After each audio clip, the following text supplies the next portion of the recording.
The Winter Court learned to read Duke Cadric Vale through silence. When he entered the grand hall of Blackthorn Keep that evening, conversations died mid-sentence. Nobles who'd been laughing seconds before found sudden interest in their wine. Even the musicians faltered, their strings going sharp before recovering. Power didn't announce itself here. It simply existed, cold and absolute as the northern frost pressing against the windows. Kedrick moved through the crowd like a blade through water, parting it without effort, and every person who stepped aside knew the same truth. The Duke didn't need their loyalty. He'd already taken it. But tonight, something shifted. Tonight, a woman refused to move. And in that refusal, in that single moment of defiance, the machine of Blackthorn Keep encountered something it couldn't calculate. Stay with me, because what happens when an immovable force meets someone with nothing left to lose will burn everything you thought you knew about power. We thought when... The great hall stank of ambition masked as celebration. Kedrick could smell it beneath the expensive perfumes and imported wine, beneath the roasted meats and candle wax. Desperation. Every noble in attendance wanted something from him, and they'd dress their greed in silk and false smiles, pretending this gathering honored some dead king's name day, when everyone knew it was simply another excuse to maneuver for position. He hated these performances. The Duke moved along the periphery, accepting shallow bows with nothing more than a glance.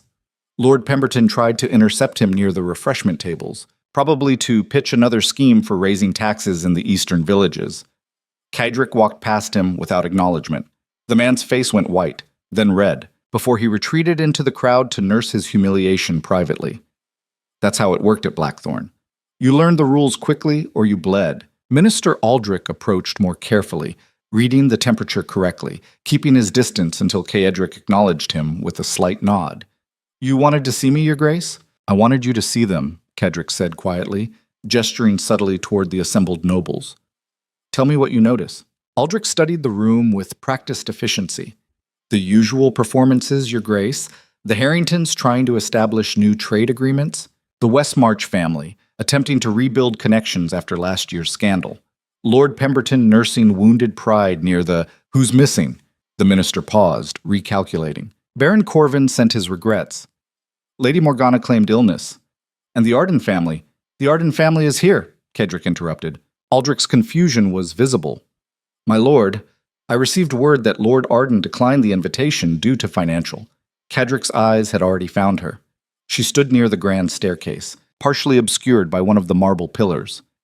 While everyone else circulated and performed their social rituals, this woman remained perfectly still, watching the crowd with the focused intensity of someone studying an enemy formation before battle.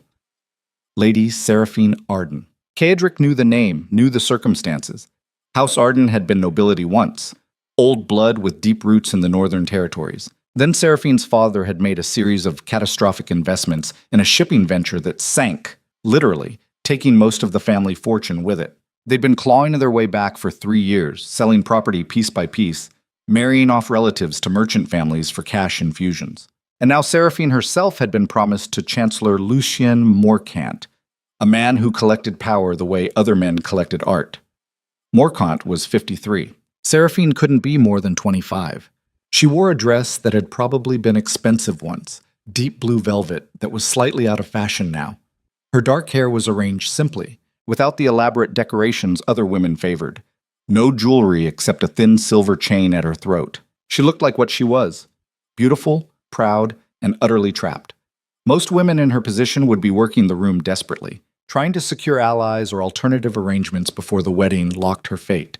Most would be smiling, laughing too loudly, performing gratitude for whatever scraps of attention they received. Seraphine did none of this.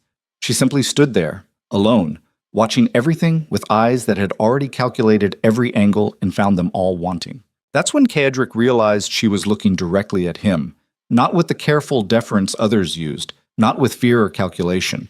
She met his gaze with something closer to recognition, as if she understood exactly what he was, and had decided long ago not to be impressed by it.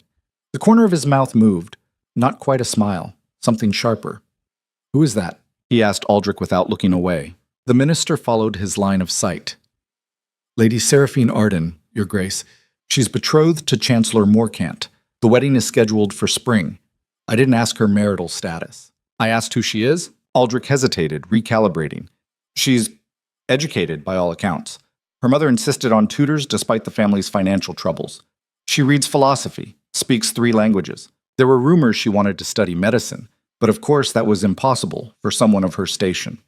Of course, Kedrick repeated, still watching her. Across the hall, Seraphine held his gaze for another moment, then deliberately turned away, dismissing him as easily as he'd dismissed Lord Pemberton minutes earlier. Kedrick felt something unfamiliar move through him. Not anger exactly. Something closer to genuine interest? Aldrich cleared his throat.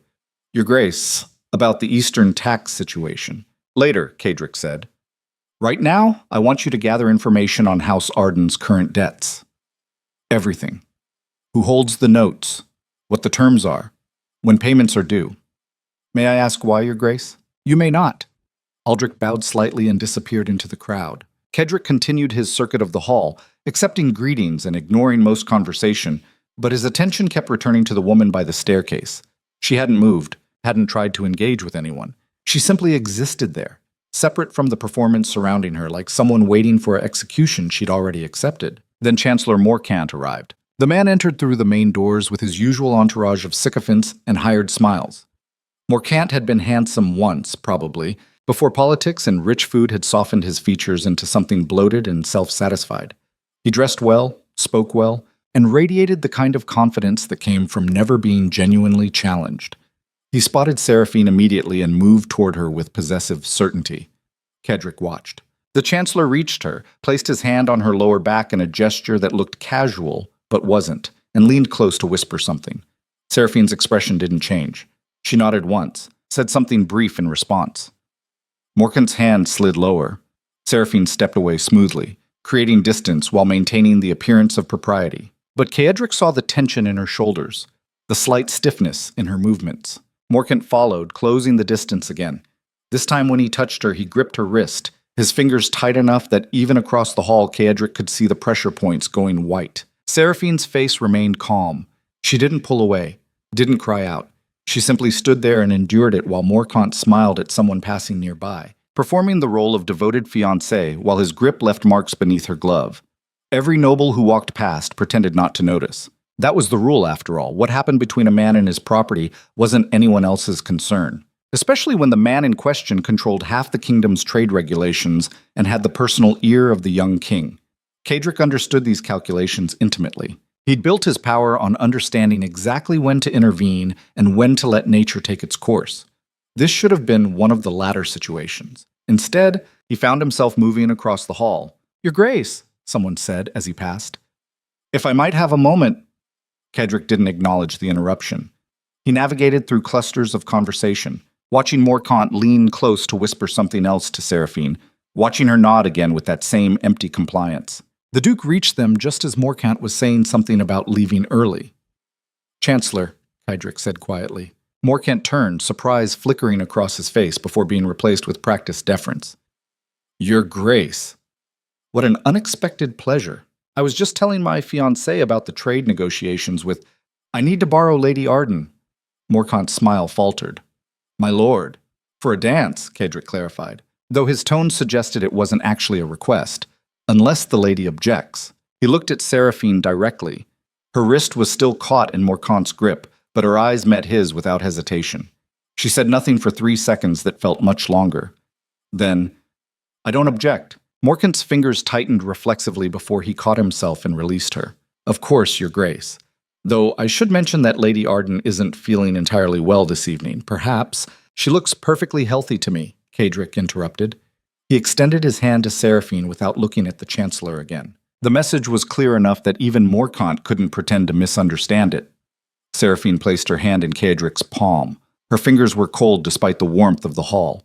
They moved toward the dance floor while behind them, Morcant tried to salvage the situation by laughing with someone nearby about trade tariffs. The orchestra had transitioned into a waltz. Couples swirled across the marble floor in practiced formations, their movements synchronized and empty. Kedrick pulled Seraphine into the standard position, and they began to move. For several measures, neither of them spoke. Then Seraphine said, You didn't have to do that. Her voice was steady, no gratitude in it, no fear either. Just a statement of fact. I know, Kedrick replied. So why did you? Because I wanted to see if you'd accept. She processed this. And if I'd refused, then I would have left you to him. They turned through the crowd. Other dancers gave them wide berth without seeming to, creating an unconscious bubble of space around the Duke and his unexpected partner. That's honest, at least, Seraphine said. I don't have time for dishonesty. Most men in your position have nothing but time for it. Most men in my position are idiots who confuse performance with power. The corner of Seraphine's mouth moved slightly. Almost a smile. Not quite. You're going to marry him, Kadric said. It wasn't a question. Yes. Why? She looked at him directly. You already know why. Kedrick did. Her family needed Morkant's money and connections. Her father's debts wouldn't dissolve themselves. Her younger sisters needed dowries. These were the mechanics of survival among the nobility, transactions dressed up as romance. He could stop you, Kadric observed. Who could? Me. Seraphine's expression didn't change. Why would you do that? I haven't decided if I will. They moved through another turn. The waltz was building toward its crescendo, strings soaring beneath the crystal chandeliers. What would you want in return? Seraphine asked quietly. That's the question, isn't it? Most men want the obvious things. I'm not most men. No, she agreed. You're worse. Kadric felt something sharp move through him. Not offense. Something closer to satisfaction. Explain that. Most men are predictable, Seraphine said. They want power or money or physical possession, simple desires that can be planned around. Survived. And me? You want control, she continued, which is infinitely more dangerous because it never ends. You can give a man money and he'll stop asking. You can give a man status and he'll be satisfied. But control? That demands everything, every day, forever. The music peaked and began to descend. Couples around them started preparing for the final movements. You're clever, Kadric said. Clever enough to know I should be terrified of you. But you're not. She met his eyes. Didn't say that. The waltz ended. Couples separated, applauding politely. Kadric kept Seraphine's hand in his for a moment longer than appropriate. Your fiancé is watching, he said. I know. He's angry. I know that too. He'll hurt you for this later. Seraphine smiled then, and it was the saddest thing Kadric had seen in years. He'll hurt me anyway, she said quietly. At least this way I got to dance with someone interesting first. She pulled her hand free gently and walked away before he could respond. Kadric watched her return to Morkant's side. The Chancellor gripped her elbow immediately, said something low and harsh. Seraphine nodded, her face empty again. They left together soon after. Aldrich appeared at Kadric's shoulder once they were gone. The information you requested about House Arden, Your Grace. The debts are substantial, 3 major creditors, all with connections to Chancellor Morkant's banking consortium. The payment schedules are structured to ensure Lord Arden remains dependent for at least... Buy them, Kadric interrupted. Your Grace? All of them. House Arden's debts. I want them purchased and transferred to Blackthorn accounts by tomorrow evening. May I ask your intentions, my lord? No, Kadric said simply, but do it anyway. Seraphine learned 3 things in the carriage ride home. First, that Morkant's anger was patient and methodical, not explosive. He didn't raise his voice, didn't strike her. He simply sat across from her in the darkness and explained, very calmly, exactly how her behavior that evening had embarrassed him. You made me look weak, he said. Do you understand that? I danced with the Duke because the Duke commanded it, Seraphine replied. Refusing would have been worse. You should have found a way to decline politely. There is no polite way to decline Duke Vale. Morkant leaned forward slightly. Then you should have been more obviously reluctant. Instead, you looked like you enjoyed defying me. I didn't enjoy anything. Liar. The word hung in the carriage like smoke. Second thing she learned, Morkant had been drinking more than she'd realized. She could smell it now in the confined space, bourbon and something sharper. When we're married, he continued quietly, these displays will stop. You'll learn to perform your role correctly, or you'll discover what happens to women who forget their station. Seraphine said nothing. She'd learned early that silence was often the safest response. The carriage wheels rattled over cobblestones. Gas lamps flickered past the windows. Third thing, Morkant had already planned their wedding night in detail, and he described it to her now in the darkness with clinical precision, explaining exactly what he expected and how she would perform. He spoke like a man outlining a business transaction, reducing intimacy to a series of mechanical actions and acceptable responses. Seraphine looked out the window and let his voice become background noise. She thought about Duke Vale instead, about the way he'd moved through that crowd like violence wearing a suit. about how his hand on her back during the dance had been light, almost careful, nothing like Morcant's possessive grip. About the way he'd looked at her like she was a puzzle he wanted to solve rather than a possession he wanted to own. That's the real danger, she thought. Not Morcant's obvious cruelty. That was survivable, navigable. But Duke Vale's interest? That was the kind of attention that destroyed everything it touched. The carriage stopped outside the Arden family's townhouse. Morcant didn't help her exit. He simply sat there in the darkness and said, "Remember what I told you tonight?" "I will," Seraphine lied. She climbed out alone. Inside, the house was mostly dark. Her father had already retired, probably drunk. Her mother was traveling, visiting relatives who might still offer charity. Her two younger sisters were asleep in the rooms upstairs. Seraphine walked through the empty halls to her own chamber and locked the door behind her. Only then did she let her hands shake. She sat at her small writing desk and lit a candle. The flame cast shadows across walls that used to be lined with books before they'd been sold. She could still see the empty spaces where her favorites had been, the gaps in the shelves like missing teeth. Her wrist throbbed where Morcant had gripped it. She rolled up her gloves slowly and examined the bruises forming there, 4 distinct marks where his fingers had pressed into her skin. This is your life now, she thought. This is what you chose. Except she hadn't chosen anything. Choice implied alternatives, options, paths not taken. She'd been born into circumstances that narrowed down to a single corridor, and at the end of that corridor stood Lucien Morcant with his patient cruelty and his detailed plans. Seraphine pulled out a sheet of paper. She didn't know who she was writing to. Maybe her future self. Maybe nobody. She wrote, "Today I danced with a monster and pretended not to notice that I preferred his company to my fiancé's." Then she burned the paper in the candle flame and watched the words turn to ash. Cadric received Aldrich's report 2 days later. House Arden's debts had been more complicated than initially assessed. The various creditors had structured their loans with interlocking provisions designed to prevent exactly what Cadric was attempting. Buying one note triggered clauses in others. The whole system was built to keep the Ardens dependent on Morcant's financial network. Clever, Cadric admitted, but not clever enough. It had taken 48 hours and a significant amount of capital, but Aldrich had finally secured everything. Every debt, every note, every obligation. House Arden now owed Blackthorn Keep approximately 70,000 marks, and Duke Vale owned every letter of it. "Send word to Lord Arden," Cadric instructed. "I want to meet with him tomorrow evening. Here, not his residence." Aldrich made notes. "May I ask what you intend to propose, Your Grace?" Cadric looked out his office window toward the northern mountains. Snow was falling again, thick and heavy. "I intend to give him a choice," he said quietly. "The kind of choice that isn't really a choice at all." Lord Marcus Arden arrived at Blackthorn Keep looking like a man walking toward his own execution. He was shown into Cadric's private study, a room designed for intimidation. Dark wood panels, minimal furniture, maps on the walls showing every territory under the Duke's control, a fire burning in the grate that provided light but very little warmth. Cadric didn't stand when Arden entered, didn't offer refreshment or small talk. He simply said, "Sit." Arden sat. The man had probably been handsome once, before gambling and desperation had carved lines into his face.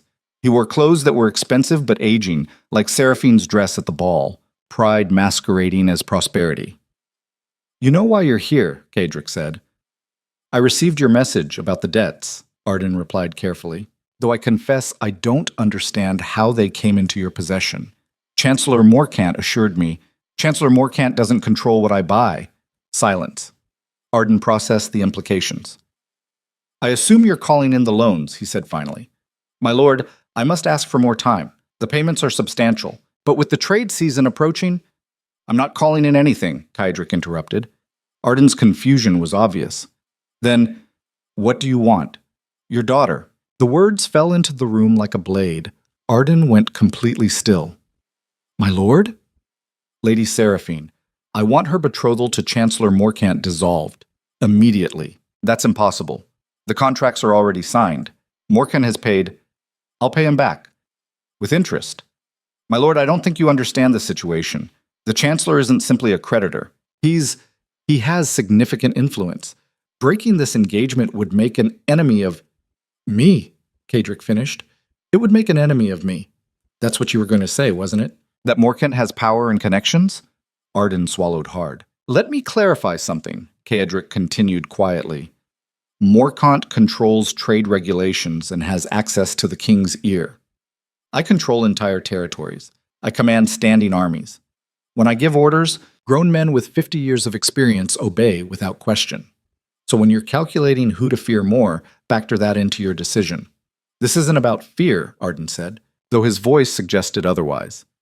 Seraphine has already promised. Honor demands. Oh, honor, Kadric repeated. You're going to lecture me about honor while selling your daughter to a man who'll spend their marriage destroying what's left of her spirit?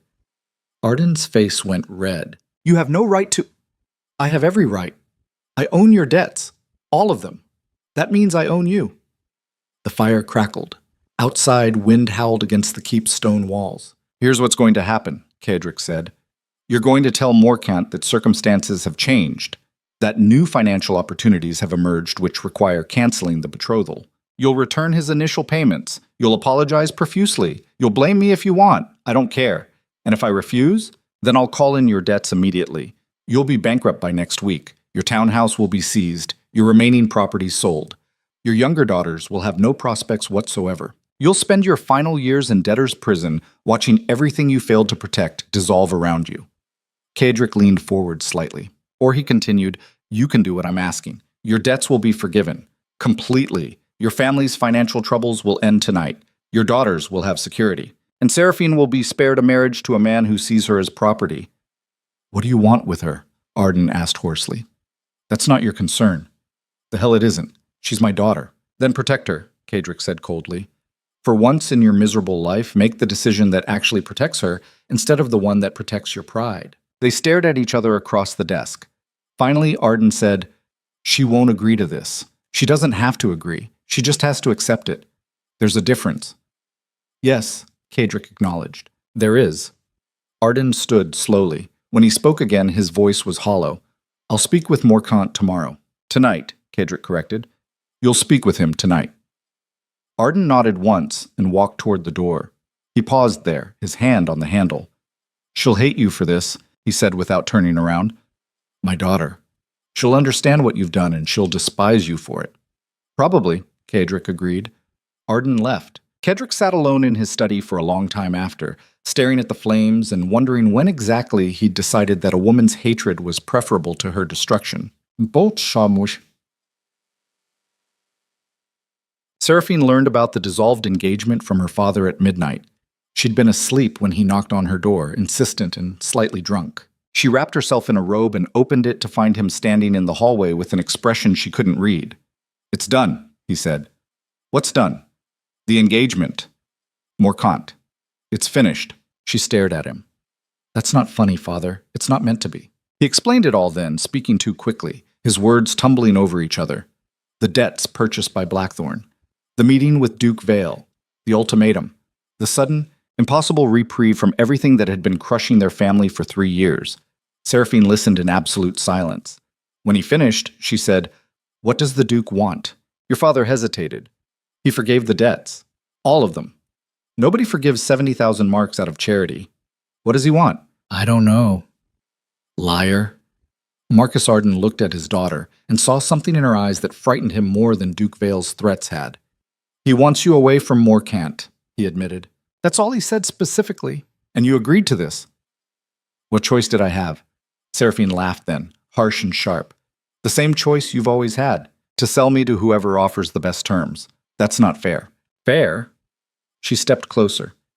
You just traded me from one powerful man to another without asking what I wanted, without considering that maybe I'd rather handle Morkant's obvious cruelty than Duke Vale's subtle manipulation. Manipulation? He saved you from what? A marriage I'd prepared myself for? At least with Morkant, I knew the boundaries. I understood the rules. But Vale, she shook her head. Men like him don't rescue women. They collect them. And the price always comes due eventually. Marcus reached for her shoulder. Seraphine stepped back. Get out, she said quietly. Daughter, get out of my room. He left. Seraphine locked the door behind him and stood there in the darkness, her mind calculating implications and consequences with the same methodical precision she'd used to survive the past 3 years. Duke Vale had just destroyed her entire plan. She'd spent months preparing herself for Morkant, learning his preferences, his moods, the specific ways he needed to be managed. She'd built survival strategies around his particular brand of cruelty. It would have been horrible, yes, but it would have been predictable. Now all of that preparation was worthless, because Caedric Vale wasn't predictable. He was chaos wearing a crown, power without obvious patterns. He'd intervened in her life for reasons she couldn't calculate, which meant she had no way to anticipate what he'd demand when payment came due. And it would come due. Men like him always collected. Seraphine walked to her window and looked out over the city. Somewhere across those rooftops stood Blackthorn Keep, and inside it sat a man who'd just purchased her future without asking her permission. She should be grateful. She should be relieved. Instead, she felt the same cold terror she'd felt watching him move across that ballroom floor. The recognition that she'd just become interesting to something infinitely more dangerous than Lucien Morcan had ever been. Her door rattled suddenly. Not a knock. Someone trying the handle, finding it locked, then shaking it harder. Morcan's voice came through the wood, low and furious. "Open this door." Seraphine's blood went cold. "I said open it. Now." She calculated quickly. He shouldn't be here. Her father's townhouse had minimal staff, but someone should have stopped him at the entrance. Unless he'd bribed his way past or simply pushed through. The door shook again, harder. "Your father thinks he can break our contract," Morcant snarled. "He thinks Duke Vale's protection means anything. He's wrong. You're still mine. The paperwork is signed. You're still mine." Seraphine backed away from the door. "I know you're listening," Morcant continued. "I know you're scared. Good. You should be. Because when I get through this door, you're going to learn exactly what happens to women who think they can escape their obligations." The wood splintered slightly near the lock. Seraphine looked around her room frantically. No weapons, nothing heavy enough to use defensively, just furniture and books and the window. She was 3 floors up, but there was a ledge outside, narrow but navigable if she was careful. The door shook again. The lock was giving way.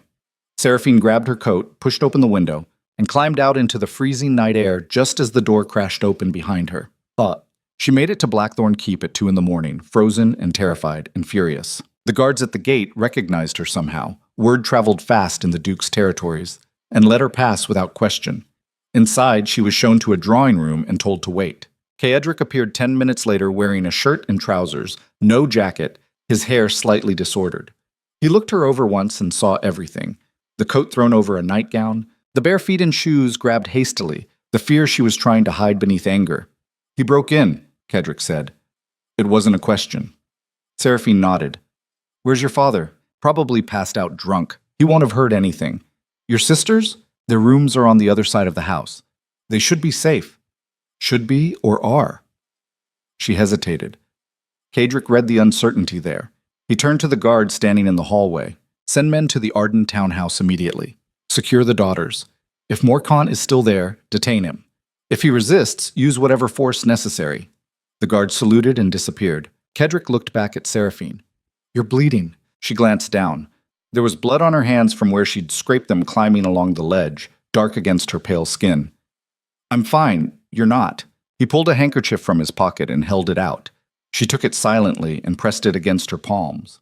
They stood there in the drawing room while the grandfather clock ticked in the corner and snow fell past the windows outside. Finally, Seraphine said, "You did this.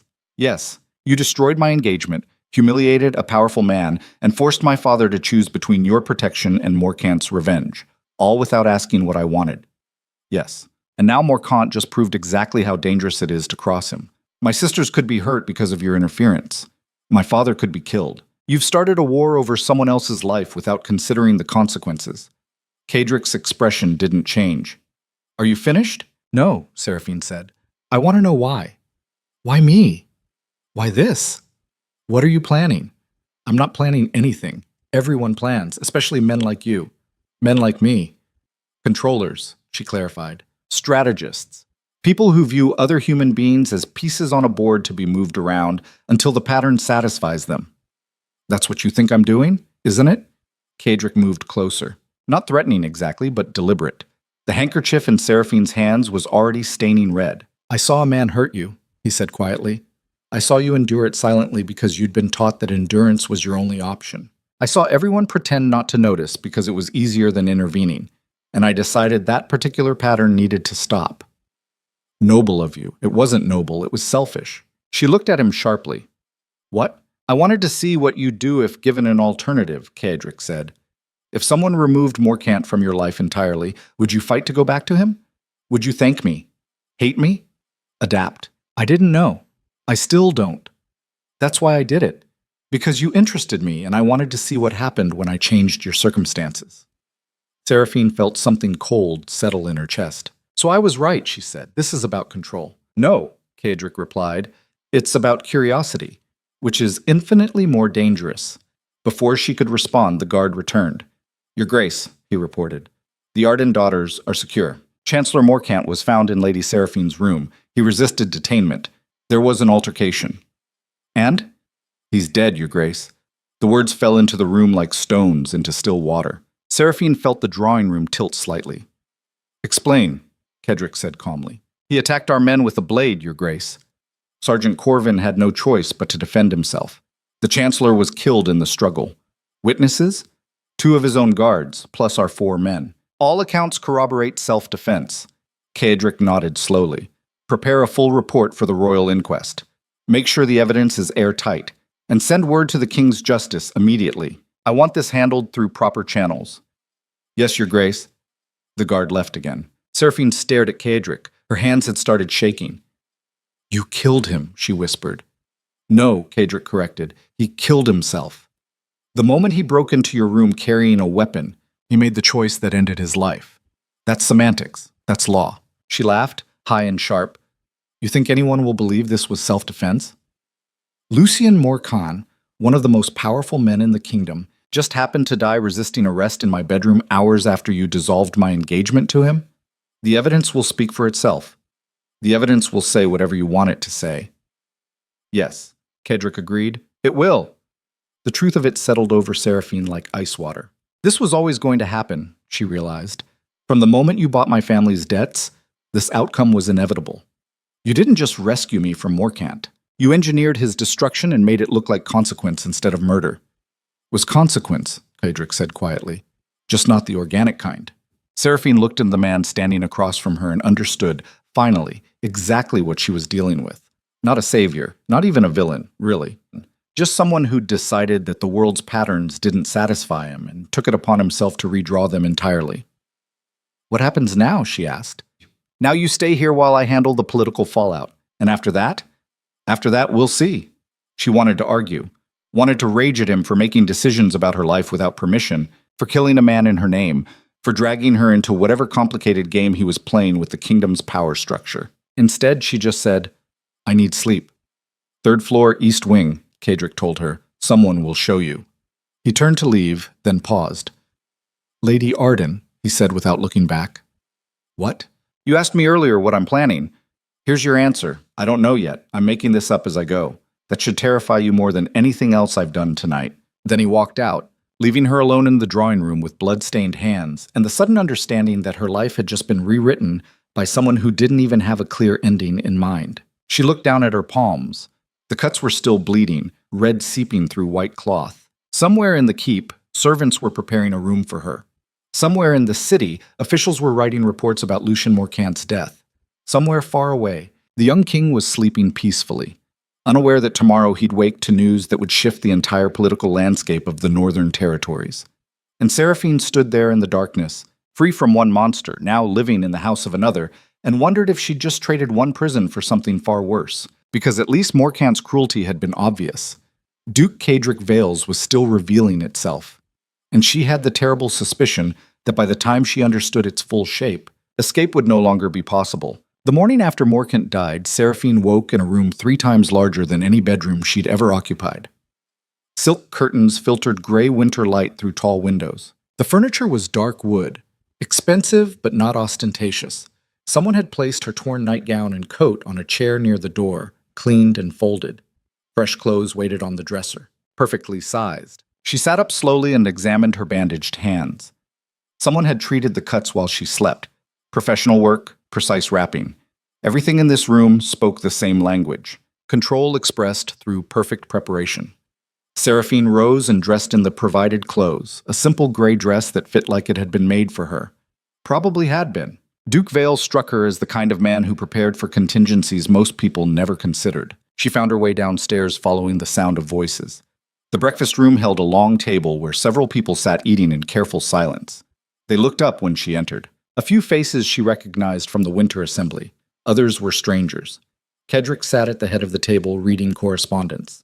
He glanced up once, registered her presence, and returned to his papers without comment. "Lady Arden," said a woman halfway down the table, "please join us." Seraphine recognized her now. Lady Helena Marsh, a widow who'd somehow maintained her social position despite losing her husband 5 years ago. Sharp eyes, sharper reputation. Seraphine took an empty seat near the middle of the table. A servant immediately placed food in front of her without asking what she wanted. "Sleep well?" Helena asked. "No." Helena smiled slightly. "Honest. Good. This house doesn't reward pretty lies." Further down the table, a young man cleared his throat. "Lady Arden, I'm Lord Devon Keller. I wanted to express my condolences about Chancellor Morcant's passing. Such a tragic accident." The word accident hung in the air like a bad smell. "It wasn't an accident," Seraphine said quietly. "He broke into my room carrying a blade with intent to do harm." "That's not tragedy. That's consequence." Devon's face went red. "I only meant..." "You meant to offer sympathy while implying I should feel grief over a man who was about to assault me," Seraphine interrupted. "I don't. I won't. And anyone who expects otherwise can leave this table." Silence fell across the breakfast room. Kedrick looked up from his papers.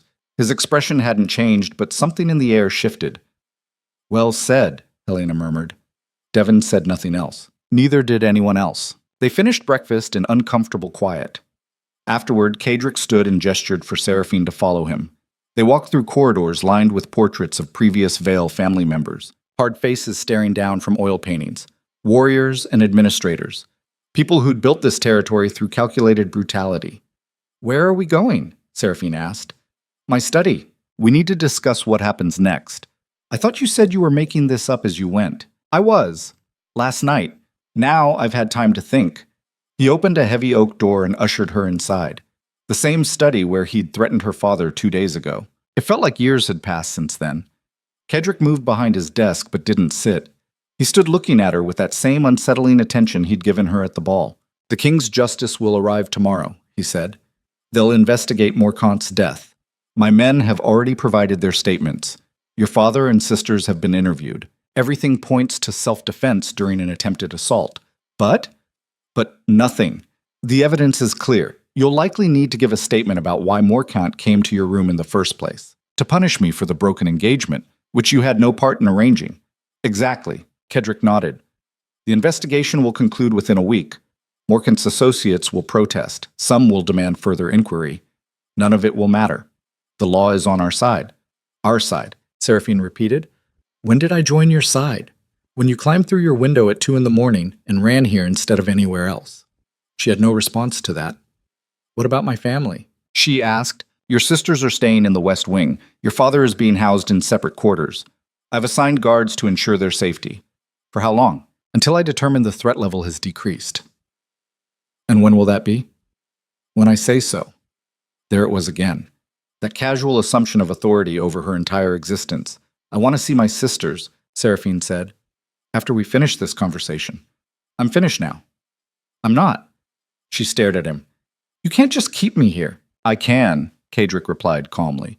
"In fact, that's exactly what I'm doing. For your protection. You mean for your control. Those aren't mutually exclusive." Seraphine felt rage building in her chest, hot and sharp. "You think you saved me? That's what this is. Some twisted rescue fantasy where the powerful duke swoops in to protect the helpless noble daughter from the evil chancellor. Is that what you think happened? I think you saw something interesting and decided to take it, like everything else you want." Kedrick moved around the desk slowly. Not threatening, just deliberate. "You're partially right," he said. "I did see something interesting. A woman enduring abuse with the same calculating patience I use to manage incompetent nobles. Survival dressed up as submission. I recognized it because I've spent my entire life performing the same trick." "That doesn't give you the right to, "I don't have the right," Kedrick interrupted. "I have the power. There's a difference. Rights are what we pretend govern behavior when we want to feel civilized. Power is what actually determines what happens." Seraphine's hands clenched, the bandages pulled against her cuts. "If you wanted me to be grateful," she said quietly, "you miscalculated." "Good. Gratitude makes people soft. Anger keeps them sharp. Then what do you want from me? I want you to stop pretending you'd rather be with Morcant. I never said you didn't have to. You've been performing wounded dignity since you arrived, acting like I violated some sacred choice you'd made. But we both know that's a lie. You weren't choosing Morcant, you were accepting defeat. Her breath caught. Now you don't have to, Kadric continued. Now you can be angry at me instead. Direct all that rage somewhere useful. And what would be useful to you? He smiled then, barely.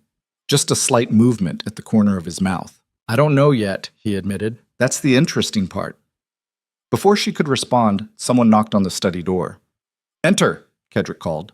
Aldrich stepped inside looking agitated. Your Grace, we have a situation.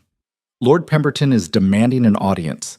He's threatening to file a formal complaint with the King's Council about overreach of authority. Let him file whatever he wants. He's also spreading rumors about Lady Arden's presence here, suggesting impropriety. Kedrick's expression went cold. Is he? Multiple nobles are discussing it, Your Grace. The timing of Morcant's death combined with Lady Arden's immediate relocation to Blackthorn has raised questions. Questions, Kedrick repeated softly. Aldrich shifted uncomfortably. About your motivations, Your Grace. Some are suggesting this was orchestrated to acquire Lady Arden for yourself. They're right, Seraphine said. Both men looked at her. She continued speaking before she could reconsider. Lord Pemberton is right. Duke Vale did orchestrate this entire situation. He bought my family's debt specifically to dissolve my engagement. When Morcant responded predictably, the Duke's guards killed him. Now I'm residing at Blackthorn Keep under the transparent fiction of protective custody. Aldrich's face went pale. Lady Arden, he started. Don't, she interrupted. Don't insult me by pretending any of this is coincidence. Duke Vale wanted something, and he took it. At least have the courage to admit what everyone is already thinking. Kedrick studied her carefully. And what are they thinking? That you're keeping me as a mistress. Is that what you think? I think I'm a possession you acquired because it entertained you to ruin a rival. The study went absolutely silent. Finally, Kedrick said, Aldrich, send word to Lord Pemberton. Tell him I'll receive him this afternoon. 3 o'clock. Alone. Your Grace, is that wise? No, Kedrick replied. But it's necessary. Aldrich bowed and left quickly. Seraphine and Kedrick stood facing each other across the study. You're going to kill him too, she said. Aren't you? No. I'm going to give him a choice. The same choice I gave your father. What choice is that? Submit or be destroyed. And if he chooses wrong, then he destroys himself, just like Morcant did. Seraphine felt something shift in her understanding. She'd been thinking of Kedrick as impulsive, acting on sudden interest. But this was more calculated than that. He wasn't reacting to circumstances. He was creating them. How long have you been planning this? She asked. Planning what? Whatever this is, the power consolidation, the removal of rivals. Using me as the excuse to start dismantling people who challenge you. I'm not using you as an excuse, Kedrick said. I'm using you as motivation. What's the difference? An excuse is a lie. Motivation is honest. He moved closer, close enough that she could see the absolute certainty in his eyes. I saw a woman being hurt, he said quietly. I saw a corrupt official abusing his position. I saw a father failing his daughter to save his own pride. And I decided all of it needed to stop. Not because I had some grand plan, because I was tired of watching rot pretend to be civilization. You're lying, Seraphine said. You don't care about justice or protection, you care about control. Yes, Kedrick agreed, I do. But those things aren't contradictory. Sometimes control is the only thing preventing complete chaos. And who controls you? No one. That's the problem. Is it? Or is the real problem that you're angry someone intervened before you could martyr yourself into a marriage that would have killed you slowly over decades? The words hit harder than she expected. You don't know anything about what I was prepared to endure, she said. I know you're smarter than that sacrifice required. I know you spent months planning how to survive Morcant when you should have been planning how to escape him. There was no escape. Your family was drowning and they threw you overboard as ballast. Don't romanticize it. Seraphine's voice went low and dangerous. You have no right to judge choices you've never had to make. You're correct, Kedrick said. I've never had to make those choices. I was born into power instead of powerlessness. That's pure accident of birth. But it doesn't change the fact that your martyrdom wouldn't have saved anyone. It would have just been one more woman ground down by a system designed to grind women down. And your system is better? My system is honest about what it is. They stared at each other. The fire crackled. Snow fell past the windows. I want to see my sisters, Seraphine said again. Fine.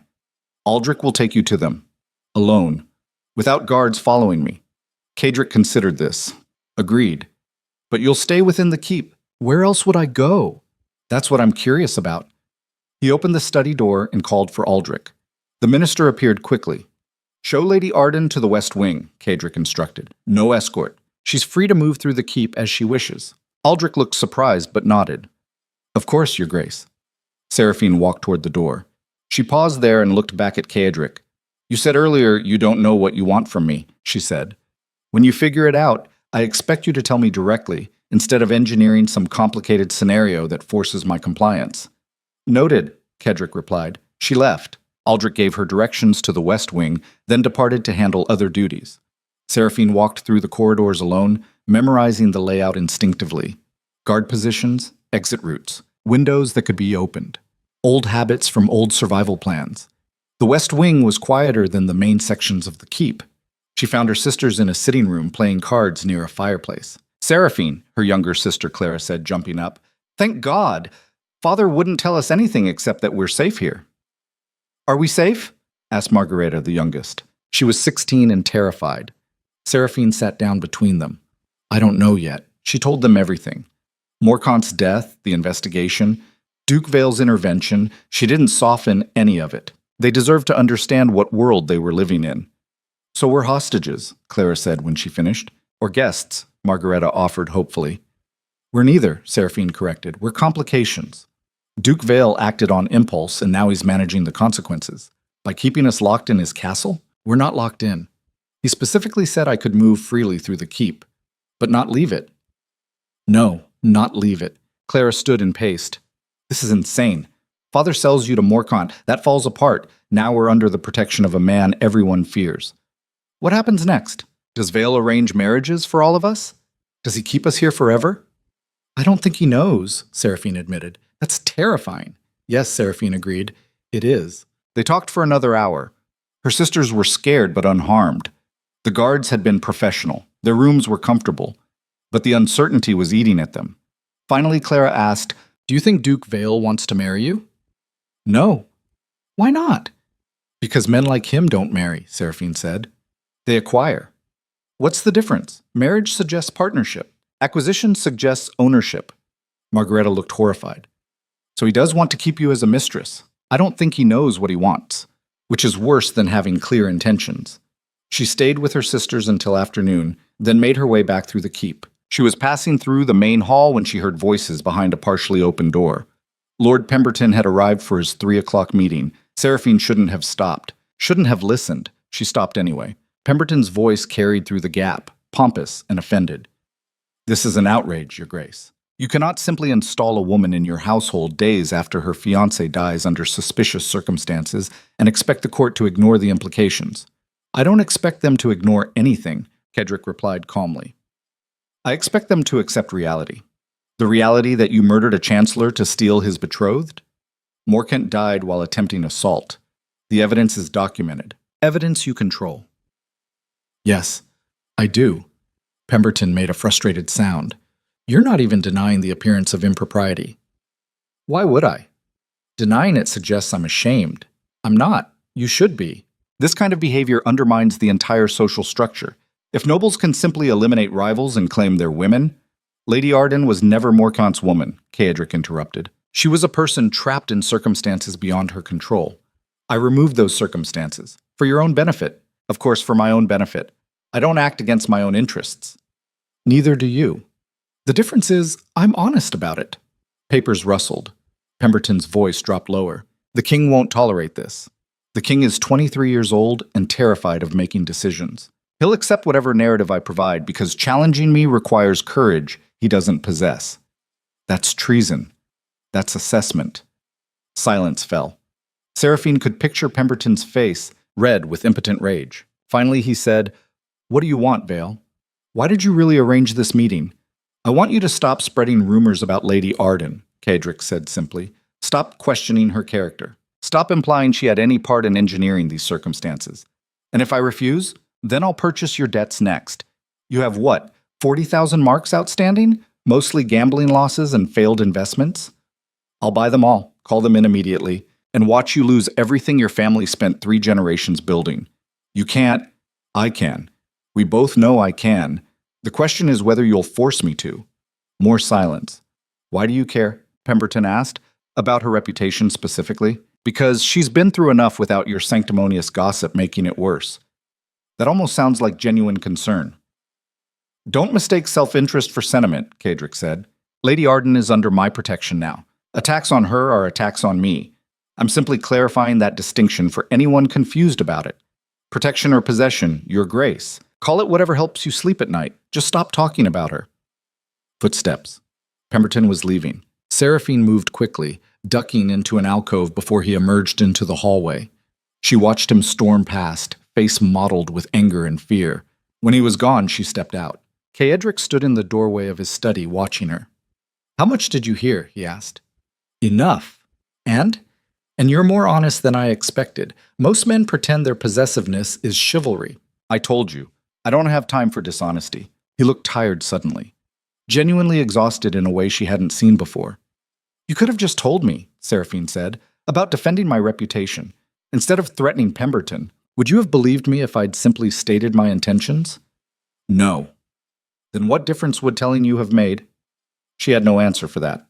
Come inside, Kadrick said. We need to prepare for tomorrow's investigation. They spent the next 2 hours reviewing her statement. Kadrick asked brutal questions, probing every inconsistency, making sure her story was airtight. He wasn't gentle about it. He treated her like a witness being cross-examined, pushing until she snapped at him twice. Good, he said after she yelled at him the second time. If you can get angry at me, you won't break under questioning. Is that why you're being cruel?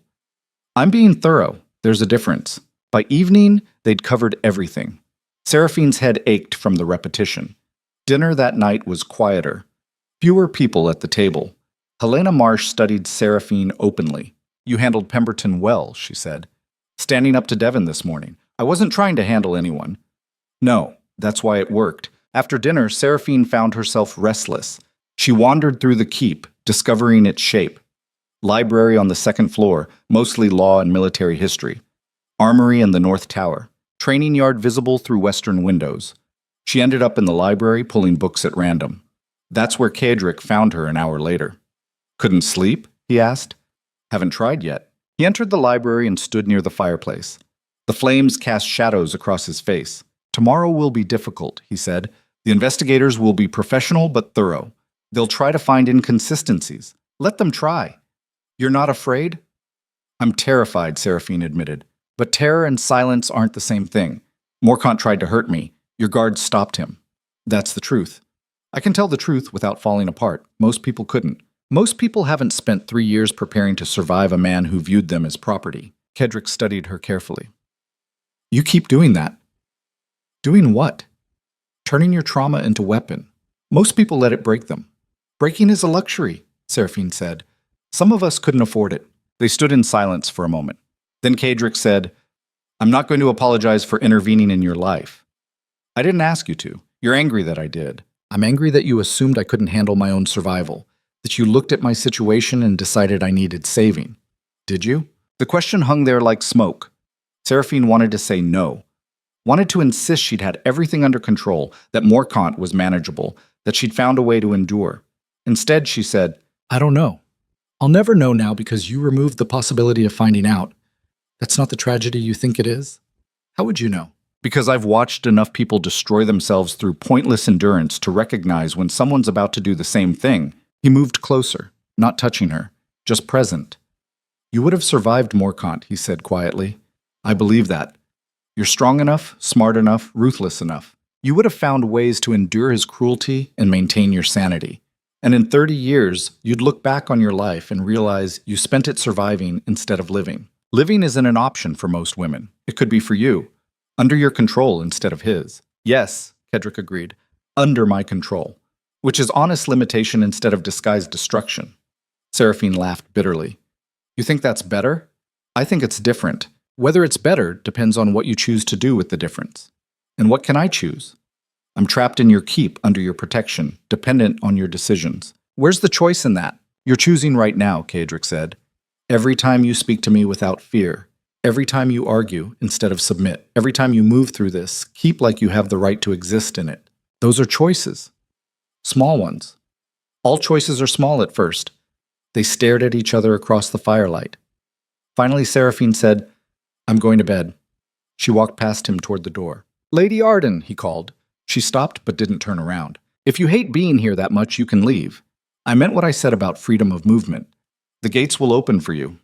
And go where? My father's house is compromised. My family has no resources. I have no marriage prospects after this scandal. Where exactly would I go? I don't know, Kaedric admitted. But the option exists. Seraphine looked back at him then. That's the cruelest thing you've said yet, she told him, offering freedom to someone with nowhere to go. That's not generosity. That's just another way of keeping me here. She left before he could respond. In her room, she lay awake for hours, staring at the ceiling and calculating implications. Duke Kaedric Vale had destroyed her engagement, eliminated her former fiancé, relocated her family, and installed her in his keep, all within 48 hours, all while insisting he didn't have a plan. Men like him always had plans. The question was whether she could see the shape of this one before it closed around her completely. By morning, she still hadn't figured it out. The King's Justice arrived at 9 with a full contingent of investigators and scribes. They set up in the keep's formal reception hall and began interviewing everyone involved. Seraphine went last. The lead investigator was a woman named Dame Constance Kerr, late 50s with gray hair and sharp eyes that missed nothing. Lady Arden, she began, tell me about your relationship with Chancellor Morcant. Seraphine told the truth. The arranged engagement, the financial pressures, Morcant's behavior at the Winter Assembly, everything. And Duke Vale? Dame Constance asked. When did he first express interest in dissolving your engagement? 2 days before Morcant died. He purchased my family's debts and presented my father with an ultimatum. What kind of ultimatum? Break the engagement or face bankruptcy. That's coercion. Yes, Seraphine agreed. It was. Dame Constance made notes. You sound calm about it. Should I sound upset? I didn't want to marry Morcant. Duke Vale's coercion saved me from someone else's coercion. I'm not going to pretend that's a tragedy. Some would argue you've simply traded one captor for another. Some would be right, Seraphine said evenly. But at least this captor hasn't tried to assault me yet. Dame Constance looked up sharply. Did Chancellor Morcant assault you? He came to my room at midnight carrying a blade with intent to do harm. My understanding is that qualifies as attempted assault. Walk me through that night. Seraphine did. Every detail. Morcant's rage, the splintering door, her escape through the window, running to Blackthorn Keep. Why here? Dame Constance asked. Why not the city guard? Why not your father? Because Duke Vale had demonstrated the willingness to protect me. The city guard answers to officials who answered to Morcant. My father was drunk. I made the calculation that saved my life. And Duke Vale's guards killed Chancellor Morcant. Duke Vale's guards stopped a man attempting violent assault. He died resisting arrest. Convenient. Factual, Seraphine corrected. Dame Constance studied her. You're very composed for someone who just lost her fiancé. I didn't lose anything, Seraphine said quietly. Morcant was never mine to lose. He was a prison sentence I was waiting to serve. Now I don't have to. Forgive me if I don't perform grief I don't feel.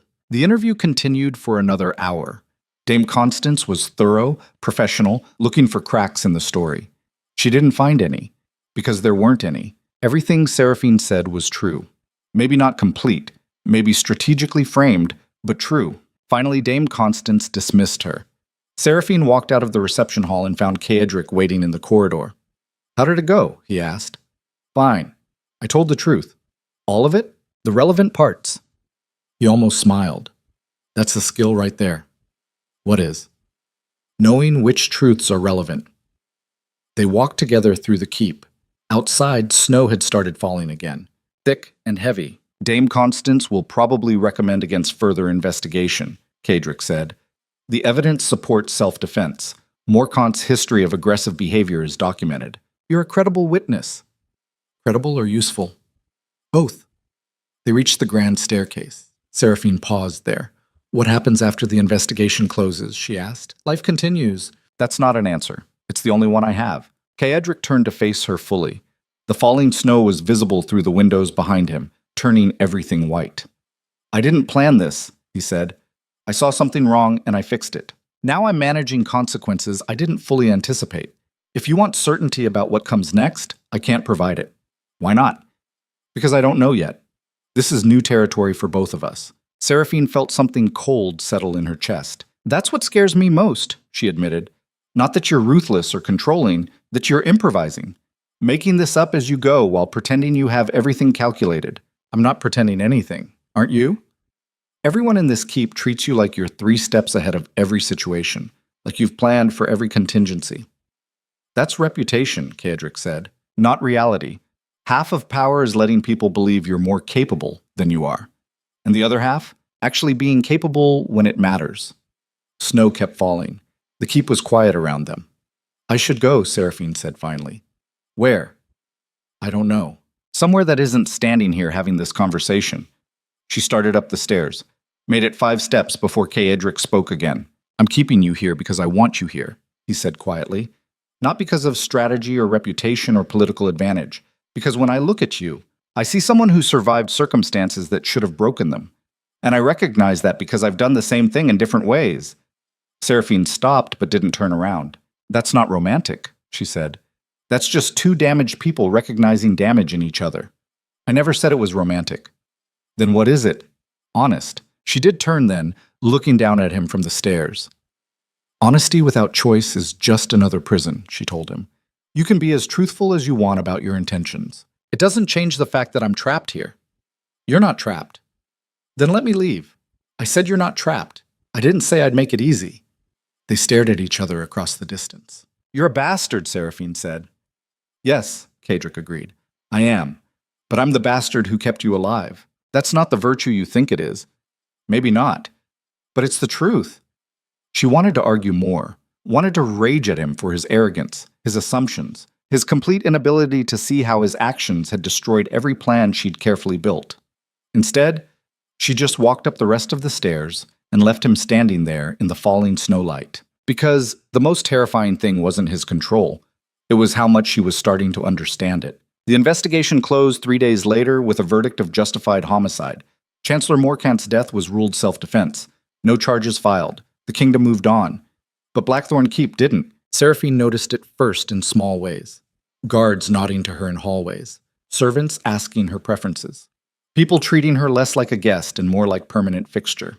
Helena Marsh confirmed it over tea one afternoon. You've become part of the household, she said simply. Whether you intended to or not. I didn't intend anything. Doesn't matter. Duke Vales claimed you. Everyone can see it. Claimed, Seraphine repeated. Like property. Helena shrugged. Like what you are. A woman under his protection living in his keep accepting his resources. You can call it whatever you want, but the result is the same. I'm not his mistress. Not yet. Not ever. Helena smiled. Keep telling yourself that. That night, Seraphine found Kaedric in his study working late. She entered without knocking. We need to establish boundaries, she said. He looked up from his papers. Do we? Yes. People think I'm your mistress. That needs to stop. How do you propose we stop it? By you making it clear I'm not. I have made it clear, multiple times. People believe what they want to believe, then make them believe something else. Like what? I don't know. That I'm here temporarily. That you're arranging alternative accommodations. That this is protective custody with an expiration date. Kaedric set down his pen. Is that what you want? Alternative accommodations? Seraphine hesitated. That hesitation told him everything. You're not ready to leave yet, he observed. I want the option. You have it. The gates are still open. She hated when he did this. Offered freedom while demonstrating exactly why she couldn't take it. What do you want from me? She asked. Actually, no more cryptic answers about not knowing. What do you want? Kaedric stood, moved around his desk until only a few feet separated them. I want you to stop pretending you're here against your will, he said quietly. I want you to acknowledge that some part of you chose this, chose me over the alternatives available. I didn't choose anything. You ran to my keep at midnight. That was a choice. That was desperation. Same thing. It's not, Seraphine insisted. Desperation isn't choice. It's absence of choice. Then leave, Kaedric said. Right now. Walk out. Prove you're here against your will instead of because it's easier than admitting you'd rather be here than anywhere else. She couldn't move. Her feet stayed planted on the study floor while her mind calculated what leaving would actually mean. Her father's house, compromised and unsafe. Her sisters, still dependent, her reputation, already shredded. No prospects, no resources, no plan. See? Kedrick said softly. You're staying because you want to. Because this is the first place in years where you haven't had to perform survival every moment of every day. You don't know what I want, don't I? He moved closer, close enough that she could see the exhaustion around his eyes, the weight he carried that everyone else interpreted as ruthlessness. You want someone to see you, he said, not the performance, not the careful survival strategies. The person underneath who's been buried for so long you've almost forgotten she exists. Seraphine's breathing had gone shallow. You're wrong, she said. Am I? Yes. Prove it. Walk out. She didn't move.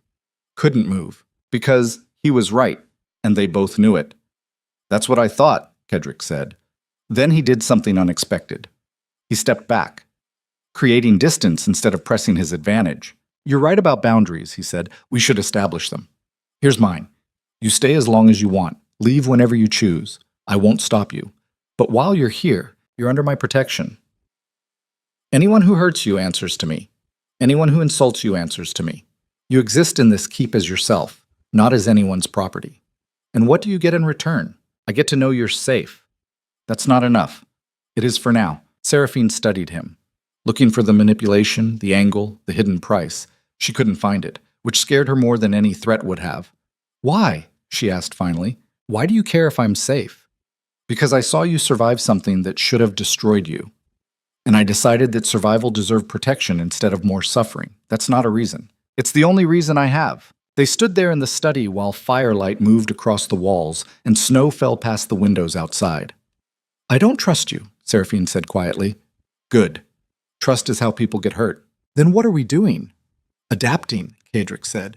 You to freedom you're not used to. Me to wanting something I can't simply take by decree. You could take it, I could, but then I'd just be another Morcant with better manners. The comparison hung in the air between them. Finally, Seraphine said, I'm still angry at you. I know, for interfering, for destroying my plans, for making decisions about my life without permission. I know, but I'm not leaving. I know that too. She turned to go, paused at the door. Your boundaries aren't enough, she said without looking back. I need space, real space. Not just permission to move through your keep. Autonomy. What does that look like? I don't know yet. But when I figure it out, I'll tell you. Fair enough. She left. Back in her room, she sat by the window and watched the northern mountains disappear behind snow. Everything had changed in less than a week. Her engagement destroyed. Her former fiancé dead. Her family relocated. Her entire future rewritten by a man who claimed he didn't have a plan.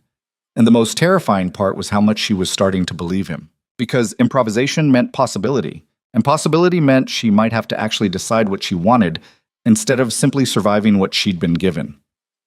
That night, Seraphine dreamed of running. Not away from anything. Just running because she could. She woke before dawn with her hands clenched and her heart racing and realized she'd just crossed a line she couldn't uncross. She'd stopped calculating how to escape Blackthorn Keep and started wondering what would happen if she stayed. The first indication that something had shifted came 3 weeks after the investigation closed. Seraphine was walking through the keep's east corridor when she overheard 2 servants talking in low voices near the kitchen entrance. They stopped abruptly when they saw her, their faces going carefully blank in that way servants perfected when they'd been discussing something they shouldn't. She kept walking but filed the reaction away. The second indication arrived that afternoon when Aldrich requested a private meeting with Kedrick, while Seraphine was reviewing financial documents in the study. The minister's face was pale, his usual composure fractured at the edges. Your Grace, we have a situation that requires immediate attention. Alone. Kedrick looked at Seraphine. She started to rise. Stay, he said. Then to Aldrich. Whatever you need to say can be said in front of Lady Arden. Aldrich's jaw tightened. Your Grace, this concerns matters of state security. Then it's especially important that she hears it.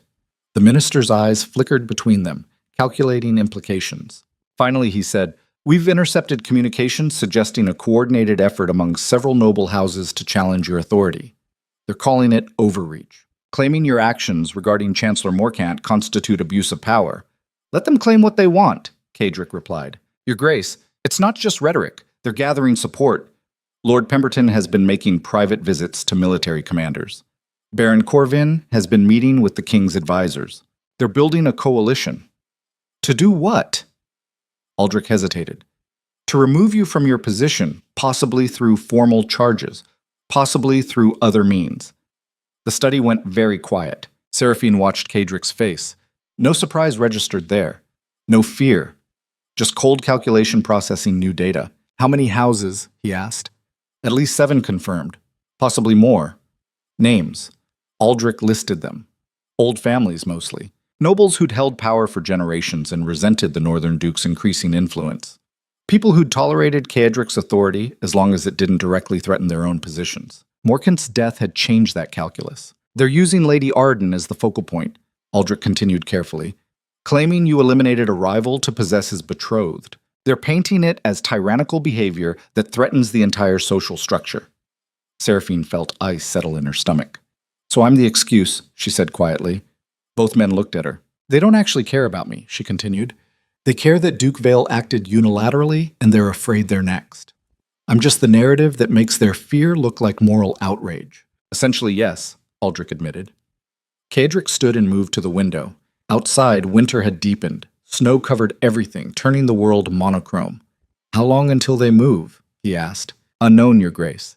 They're still consolidating support, but the momentum is building. Then we have time to counter it. How do you propose we do that? Kadrick was silent for a long moment. When he spoke again, his voice was carefully neutral. We give them what they want. Seraphine's breath caught. Aldrich looked confused. Your Grace? They want proof that Lady Arden wasn't acquired through tyrannical force. That our arrangement is legitimate rather than predatory. And how do we provide that proof? Marriage, Kadrick said simply. The word fell into the study like a blade. Seraphine stood slowly. Excuse me? Kadrick turned from the window. If we marry, their entire narrative collapses. It becomes a romantic intervention rather than tyrannical overreach. A duke rescuing a noblewoman from an abusive engagement and making her his duchess. That's manipulation, Seraphine said. That's strategy. It's using me as a political tool. Everything is politics, Kadrick replied. The question is whether you'd rather be the tool that saves both of us or the excuse they use to destroy me. Aldrich cleared his throat. Your Grace, there's another complication. If you marry Lady Arden, it legitimizes everything. But if the coalition moves before the marriage is formalized, they could argue you're keeping her as a mistress, which would actually strengthen their case. Then we move quickly, Kadrick said. How quickly? This week. Seraphine's hands clenched. You're insane. I'm practical. You're cornered. There's a difference. Yes, Kadrick agreed. There is. And cornered is when people make their most honest decisions. He looked at her directly. No performance now. No careful maneuvering, just exhausted pragmatism. I'm giving you a choice, he said. Marry me and become Duchess of Blackthorn. Or leave now before this situation deteriorates further. Either way, you need to decide tonight. That's not a choice, Seraphine said. That's an ultimatum. All choices are ultimatums. We just pretend otherwise to feel civilized. Aldrich shifted uncomfortably. I'll leave you to discuss this privately, Your Grace. He left quickly. Seraphine and Kadrick stood facing each other across the study. You planned this, she said. I didn't plan anything. This is adaptation. You eliminated Morkant knowing it would provoke exactly this response. Now you're using the backlash to force my compliance. If I'd planned this, I wouldn't be improvising solutions at the last minute. You expect me to believe that? I don't expect anything, Kadrick said. I'm stating facts. There's a coalition forming against me. They're using you as their justification. Marriage neutralizes that weapon. It's simple calculation. Nothing about this is simple. No. But it's necessary. Seraphine turned away from him. Her mind was racing, calculating implications and consequences with the same cold precision she'd used to survive Morkant. If I refuse, she asked, then you leave tonight. I'll provide resources. Money, guards, safe passage to wherever you want to go. But you leave immediately before the situation becomes more dangerous. And if I agree, then we marry within 3 days. You become Duchess. We face the coalition together. As what? Partners? As allies who share mutual interests in survival. That's the least romantic proposal in history. I'm not proposing romance, Kadrick said. I'm proposing strategy. Seraphine laughed bitterly. At least you're honest. Honesty is all I have left. She looked at him then, really looked, and saw what she'd been missing. The exhaustion wasn't just physical, it was existential. This man who everyone believed had everything calculated was actually drowning in circumstances he'd created without fully understanding their consequences, just like her. You don't actually want to marry me, she said. No, I want you safe and I want my position secure. Marriage accomplishes both. That's not a foundation for anything. It's a better foundation than most noble marriages. At least we're honest about what this is. And what is it? Mutual protection dressed up as partnership. She should refuse, should walk out right now and take whatever resources he offered and disappear before this entire situation collapsed.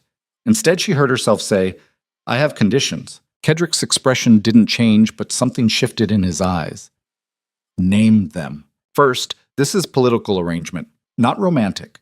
You don't get to claim emotional authority over me just because we're legally bound. Agreed. Second, I want real autonomy, not permission to move through your keep. Actual authority over my own decisions. Within reason. No.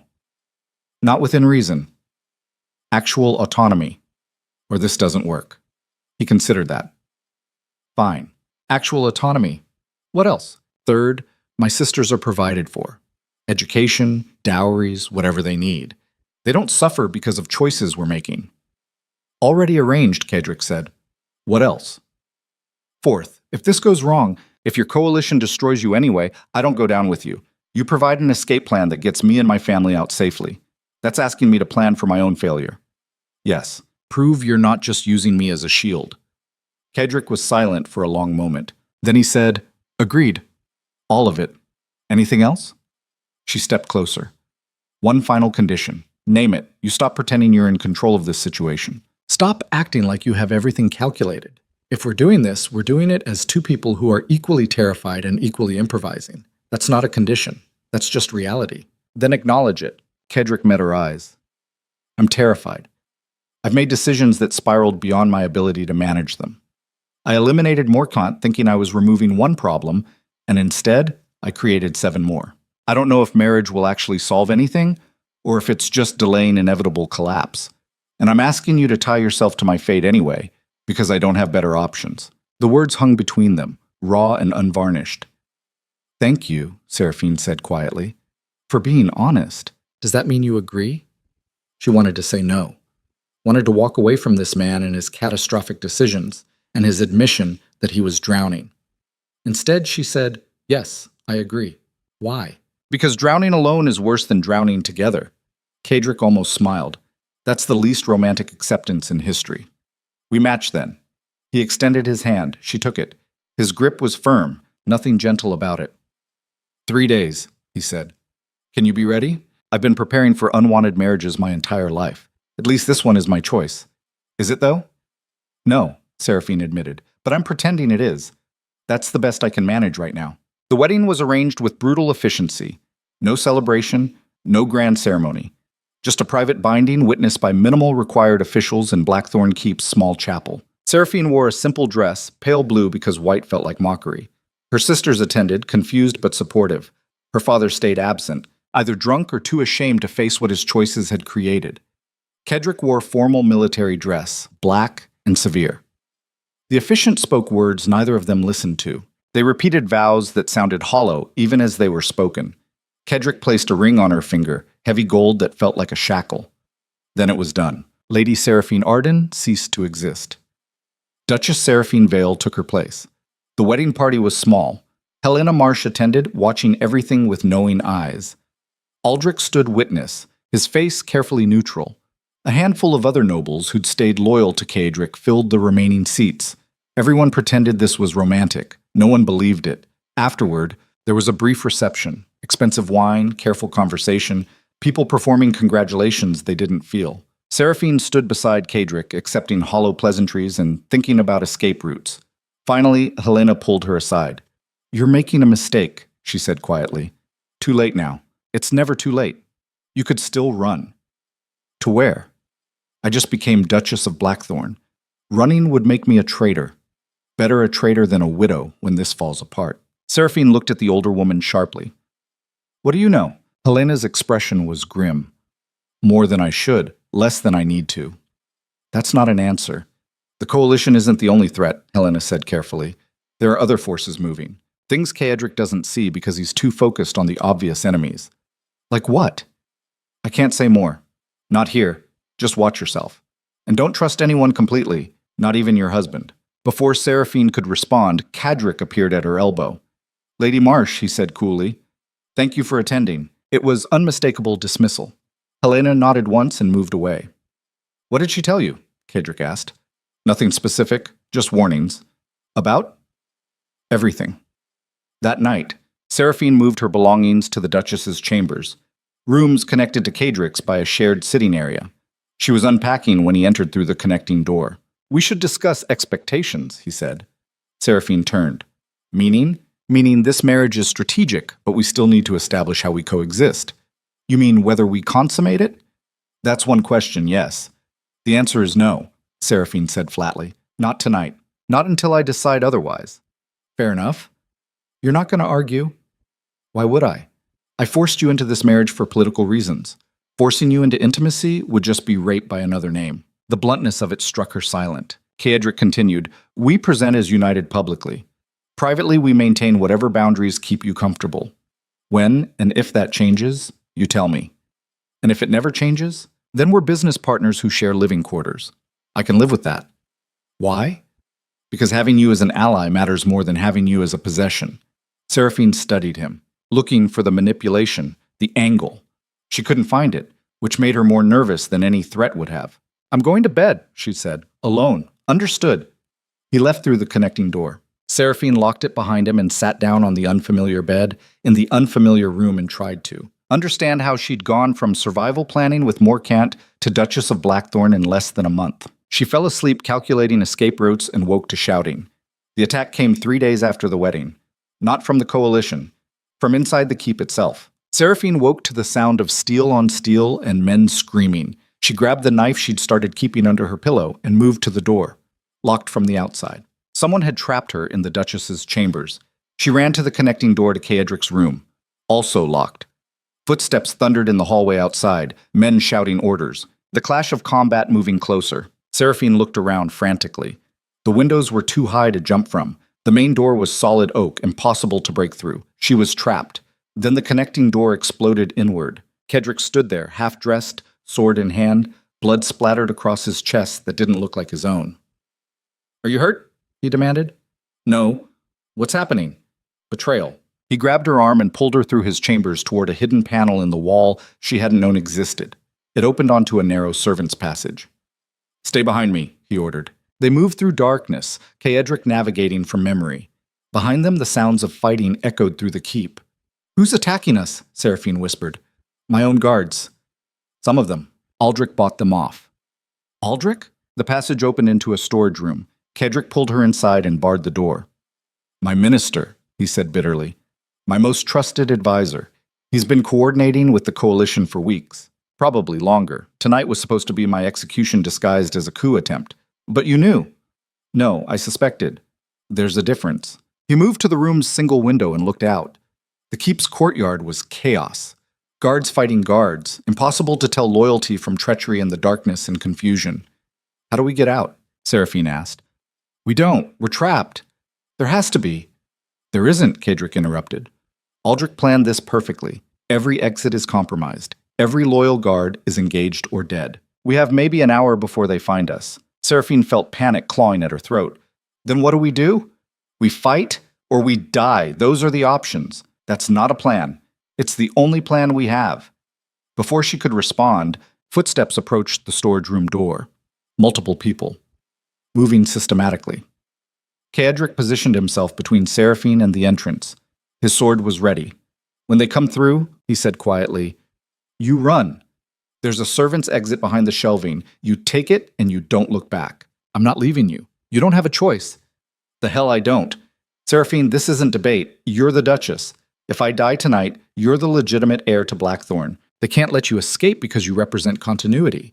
So you run and you survive and you rebuild when this is over. And if you don't die, then we rebuild together. The door shook. Someone testing the lock. Promise me, Caedric said. Promise you'll run. Seraphine looked at him. This man who'd destroyed her life and rebuilt it and married her for politics, and was now preparing to die to buy her escape time. I promise, she lied. The door exploded inward. 6 men poured through, weapons drawn. Kaedric met them head-on, his blade moving with practiced lethality. He dropped the first man before he'd fully entered, cut the second across the throat, kicked the third into the fourth. But there were too many. Seraphine saw it happening, watched Kaedric's defense start to fail as exhaustion and numbers overwhelmed skill. She grabbed a heavy iron candlestick from the shelf beside her and swung it at the nearest attacker's head. The man went down hard. Kaedric glanced back, surprise and fury warring on his face. "Run," he shouted. "No." She grabbed the fallen guard's sword.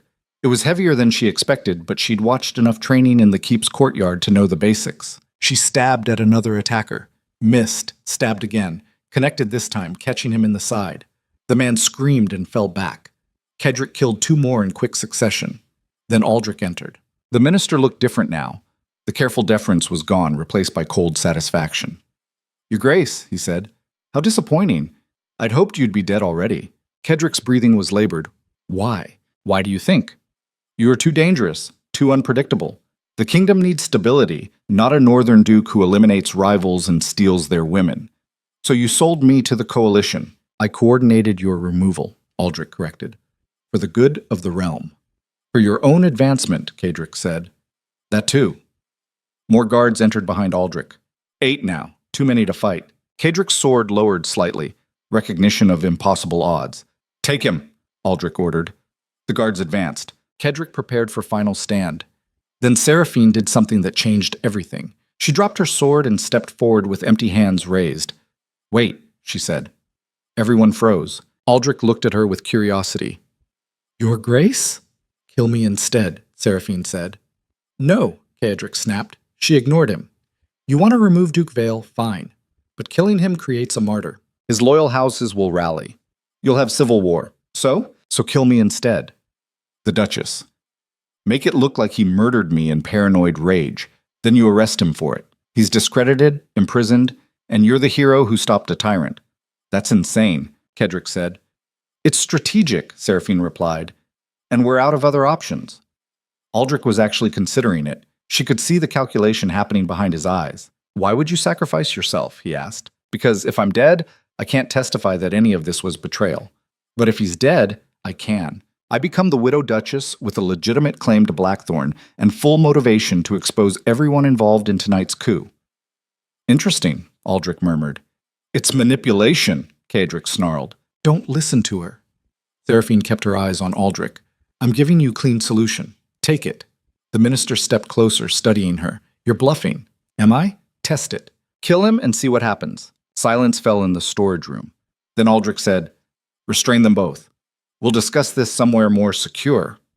The guards moved forward. Kaedric tried to fight. Took down 2 more before they overwhelmed him through pure numbers. Seraphine didn't resist. They were dragged through the keep's corridors, through rooms she'd started thinking of as home, past bodies of guards who'd remained loyal. The coup was nearly complete. They were thrown into the keep's dungeon, a stone cell that hadn't been used in decades, cold and dark and designed to break spirits. The door slammed shut. Locks engaged. Seraphine and Kaedric were alone in the darkness. For a long moment, neither spoke.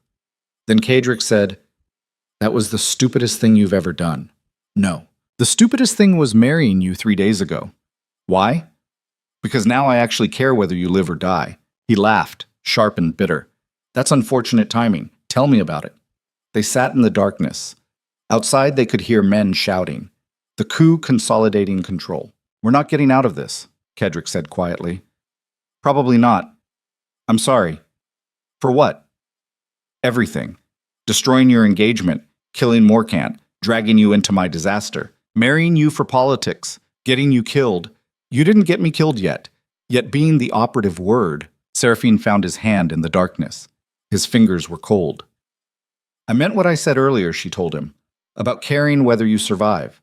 "Don't," Kaedric said. "Don't give me hope when there isn't any. Hope is all we have left. Hope is for people with futures." They sat together in the dungeon cell. Former enemies turned reluctant allies, turned something neither of them had words for. Above them, the keep was being torn apart. Everything Kaedric had built was being dismantled. And in the darkness, Seraphine started to understand something terrible. She hadn't married him for strategy. She'd married him because some part of her recognized that they were the same. 2 people who'd survived by becoming what they needed to be. who'd buried their humanity so deep they'd forgotten it existed, until they found it in each other, which made this ending even worse. Hours passed. No one came. They were being left to consider their fate before it was carried out. Standard intimidation tactic. Finally, Seraphine said, "Tell me about your childhood." "What?" "We're probably going to die at dawn. I'd like to know who I married before that happens." Kaedric was silent for a long time. Then he started talking. He told her about growing up as the heir to Blackthorn, about a father who believed affection was weakness, and a mother who died when he was 8, about being trained to command before he understood what commanding meant, about learning early that power required isolation, that vulnerability was invitation for betrayal, that trust was luxury he couldn't afford, about spending his entire life becoming exactly what the territory needed while losing everything that made him human in the process. When he finished, Seraphine told him her own story, about growing up in a family that valued reputation over reality, about watching her father gamble away their future while her mother smiled at dinner parties and pretended everything was fine, about being raised to be ornamental, trained to submit, prepared to be traded like currency, about deciding somewhere around age 15 that she'd survive by becoming invisible, by performing compliance so perfectly that no one would look close enough to see the rage underneath, about meeting Morcant and recognizing him immediately as the test of whether she could actually endure what she'd been trained for. "We're both broken," she said quietly. "Just different kinds of broken." "Yes," Kedrick agreed. "We are. Is that why you intervened? Because you recognized it?" "Maybe. I don't know anymore." They sat in the darkness together. Two people who'd spent their lives performing strength finally admitting they were terrified. Dawn came eventually. Gray light filtered through the cell's single high window. Footsteps approached. Aldrich appeared, flanked by guards. He looked satisfied. "Your Grace," he said mockingly, "your final hour has arrived. Any last words?" Kedrick stood slowly. His clothes were torn and bloody. His face was bruised, but his eyes were steady. "Just one question," he said. Aldrich raised an eyebrow. "Do you really think the Coalition will honor their promises to you?" The minister smiled. "They don't have to. Once you're dead, I'll be the one managing Blackthorn's territories. I'll have the power without needing their approval. And my loyal houses will submit or be eliminated. That's what I thought." Kedrick looked at Seraphine then. And that look was apology and regret, and something that might have been love if they'd had more time to figure it out. Then he turned back to Aldrich and said, "Do it."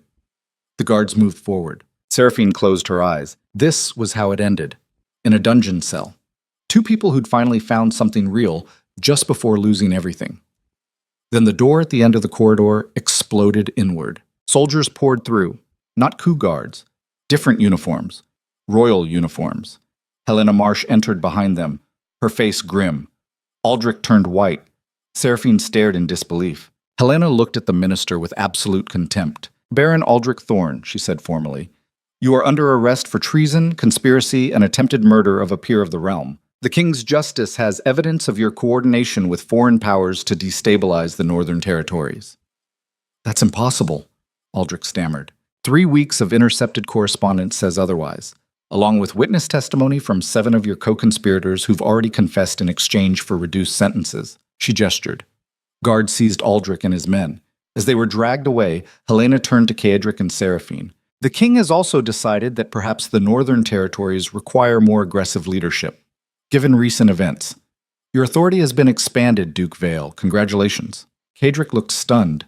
"How?" Helena's smile was sharp. "I've been working for the King's Intelligence Service for 6 years. When you started making moves against corrupt officials, someone needed to monitor whether you were threat or asset. I decided you were asset. Flawed, impulsive, occasionally idiotic, but ultimately loyal."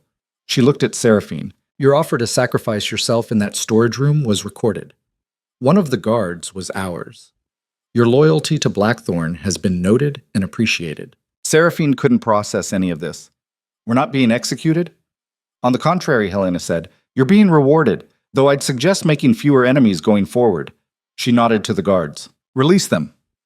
The cell door opened. Kedrick and Seraphine walked out into the corridor together. Above them, the keep was being reclaimed. Coop guards were being arrested. Loyal soldiers were resuming their positions. Everything had flipped in moments. They climbed the stairs slowly, emerging into morning light. The keep looked different now. Not destroyed, secured. "We survived," Seraphine said quietly. "Barely." Is it always like this? Living with you? Kedrick almost smiled. Probably worse going forward. That's terrifying. Yes, he agreed. It is. They stood in the courtyard while soldiers moved around them, restoring order. Helena approached one final time. For what it's worth, she said, you two are either the best partnership I've seen or the most catastrophic. I haven't decided which yet. Neither have we, Seraphine replied. Helena laughed. Fair enough. Welcome to the game, Duchess. Try not to get yourself killed immediately. She walked away to coordinate the cleanup. Kedrick turned to Seraphine. You didn't have to offer yourself. I know. Why did you? Because we're drowning together, remember? That was the deal. That wasn't actually the deal. It is now. They looked at each other, two people who'd survived something that should have killed them, bound together by choices neither had fully chosen. What happens now? Seraphine asked. Now we figure out if this marriage can be anything more than political necessity. And if it can't, then we're still allies. That's enough. Is it? It has to be. Seraphine thought about that. About the man standing beside her who'd destroyed her life to save it. Who'd married her for strategy and nearly died beside her anyway. Who'd admitted in darkness that he was broken and terrified and improvising.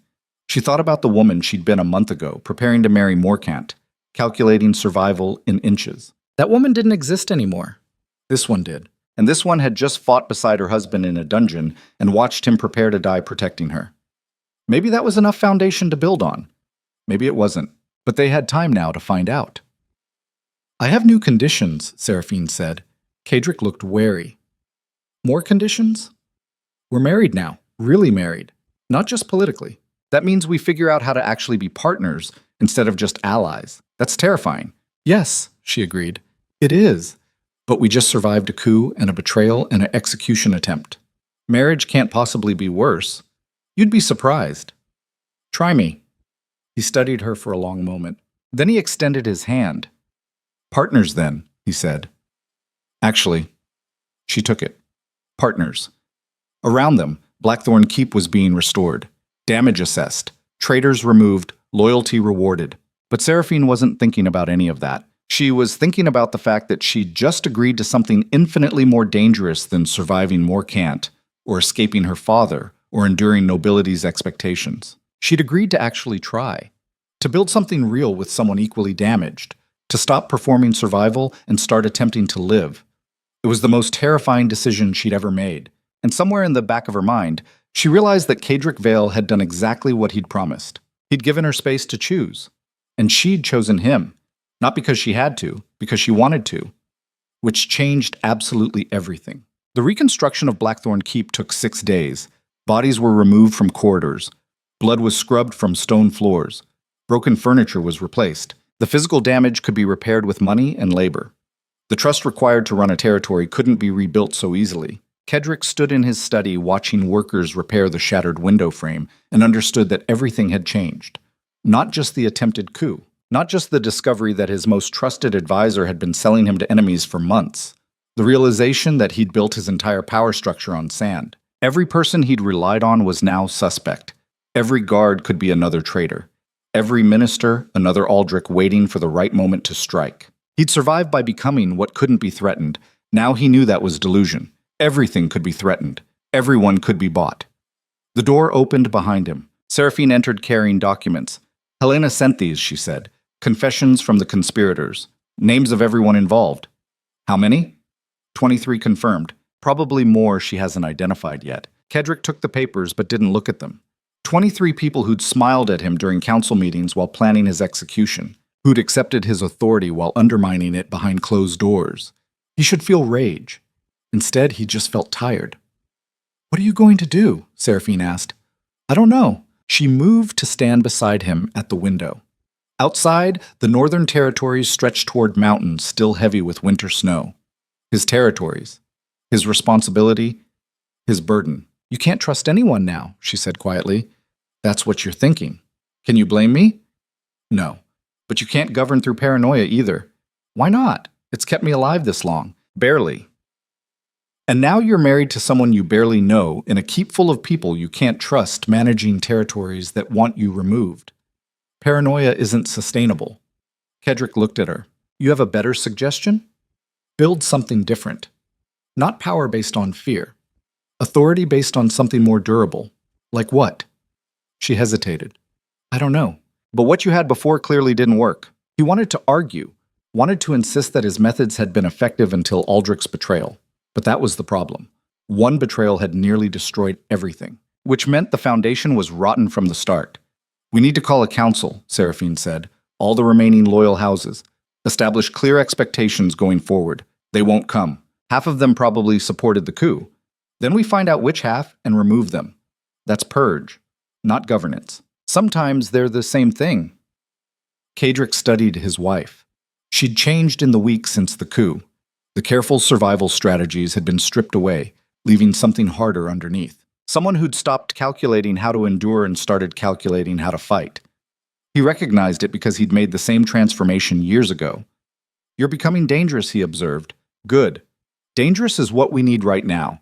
What happened to wanting autonomy and partnership? Those still matter, but first we survive. Then we negotiate terms. She was right. He hated that she was right. Fine, he said. Call the council. 3 days from now. Every house with standing in the Northern Territories. We'll see who shows up and who makes excuses. And the ones who make excuses, we remember them. The council gathering was set for the following week.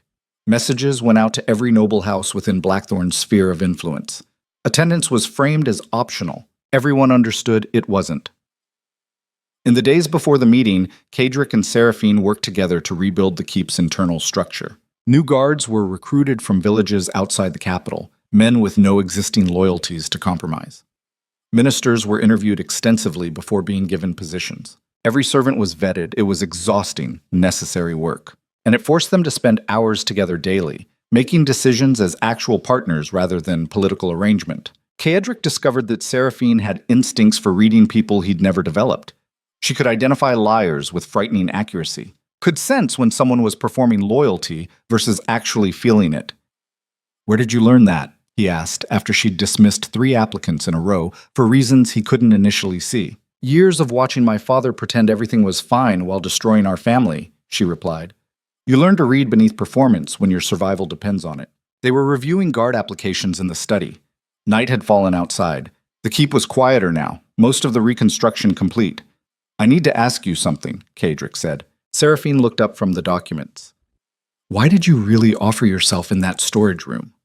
The truth. She was silent for a moment, then, because I realized I'd rather die beside you than survive without you. That's not rational. No, it's not. We barely knew each other. I know. So why? Because you were the first person who saw me as something other than a problem to solve or a possession to acquire. You saw me as an equal. Even when you were being tyrannical and controlling, you treated me like someone worth arguing with. Kedrick felt something shift in his chest. I was using you for political advantage. Yes, but you were also honest about it. That honesty mattered more than I expected. They looked at each other across the study desk, covered in applications and reports, and the mundane paperwork of running a territory. I don't know how to do this, Kedrick admitted. How to be married, how to trust someone, how to build something that isn't based on control. Neither do I. We figure it out together. What if we can't? Then we fail together. Still better than failing alone. She reached across the desk. Her hand covered his, warm against his skin. For the first time since the coup, Kedrick felt something other than exhaustion. Hope, maybe. Or its exhausted cousin. The night before the council meeting, Helena Marsh requested private audience. They met in the study. Helena looked tired, older than Kedrick remembered. The coup had taken a toll on everyone. I have information you need before tomorrow, she said without preamble. About the coalition. They're still organizing? They never stopped. Aldrich's arrest disrupted their timeline, but didn't eliminate their goals. They want you removed. They want Blackthorn's territories divided. And they have more support than you realize. How much support? At least 12 major houses. Probably more. They see you as dangerous precedent. A duke who acts unilaterally, eliminates rivals, expands authority without asking permission. If you're allowed to succeed, others might try the same thing. So tomorrow's council is trap, Kedrick said. Potentially. They may try to arrest you. Charge you formally with Morkant's murder regardless of the investigation's findings. On what grounds? They don't need legitimate grounds. They need enough nobles agreeing that you're dangerous. After that, law becomes whatever they decide it means. Seraphine had been listening quietly. Can we counter it? Helena looked at her. Yes, but it requires risk. What kind of risk? Public challenge. If they're going to make accusations, you make counter-accusations. Every corrupt official, every illegal arrangement, every secret deal they've made. You burn their reputation before they can burn yours. That's mutually assured destruction, Kedrick said. Yes, but you have more to lose by doing nothing. At least this way you're choosing the battlefield. He considered it. Attacking first went against every instinct he'd developed. Power worked best when applied precisely, not broadly. Wholesale destruction created chaos that was difficult to manage afterward. But Helena was right. Doing nothing would just let them control the narrative. Fine, he said. I'll need evidence. Everything you have on every corrupt official connected to the coalition. I have it ready. 3 years of documentation, enough to destroy 24 careers. She produced a thick folder and set it on the desk. Use this carefully, she warned. Once you start this fire, you can't control where it spreads. After Helena left, Kedrick and Seraphine reviewed the evidence. It was damning. Bribes, extortion, illegal land seizures, embezzlement. The coalition had spent years building power through methods that made Kedrick's actions look restrained by comparison. This will start a war, Seraphine said. We're already in a war. We just haven't acknowledged it yet. And after? When we've destroyed everyone who opposed us, then we build something better. Or we die trying. She looked at him. You're willing to risk everything on that possibility? I already did when I married you. That's the most romantic thing you've ever said. It wasn't meant to be romantic. It was meant to be honest. Same thing. They worked through the night, preparing their strategy. By dawn, they had a plan. Brutal, direct, with no room for compromise. It would work or it would destroy them. Nothing in between. The council met in Blackthorn Keep's Great Hall. 26 noble houses sent representatives. More than Kedrick expected. Less than the territories held. The missing nobles told their own story. Lord Pemberton was there, sitting near the front with barely concealed hostility. Baron Corvin attended, his face carefully neutral. A dozen others arranged themselves across the hall, divided between those who supported Kedrick and those who wanted him gone. The tension was suffocating. Kedrick stood at the head of the hall with Seraphine beside him. Both wore formal attire.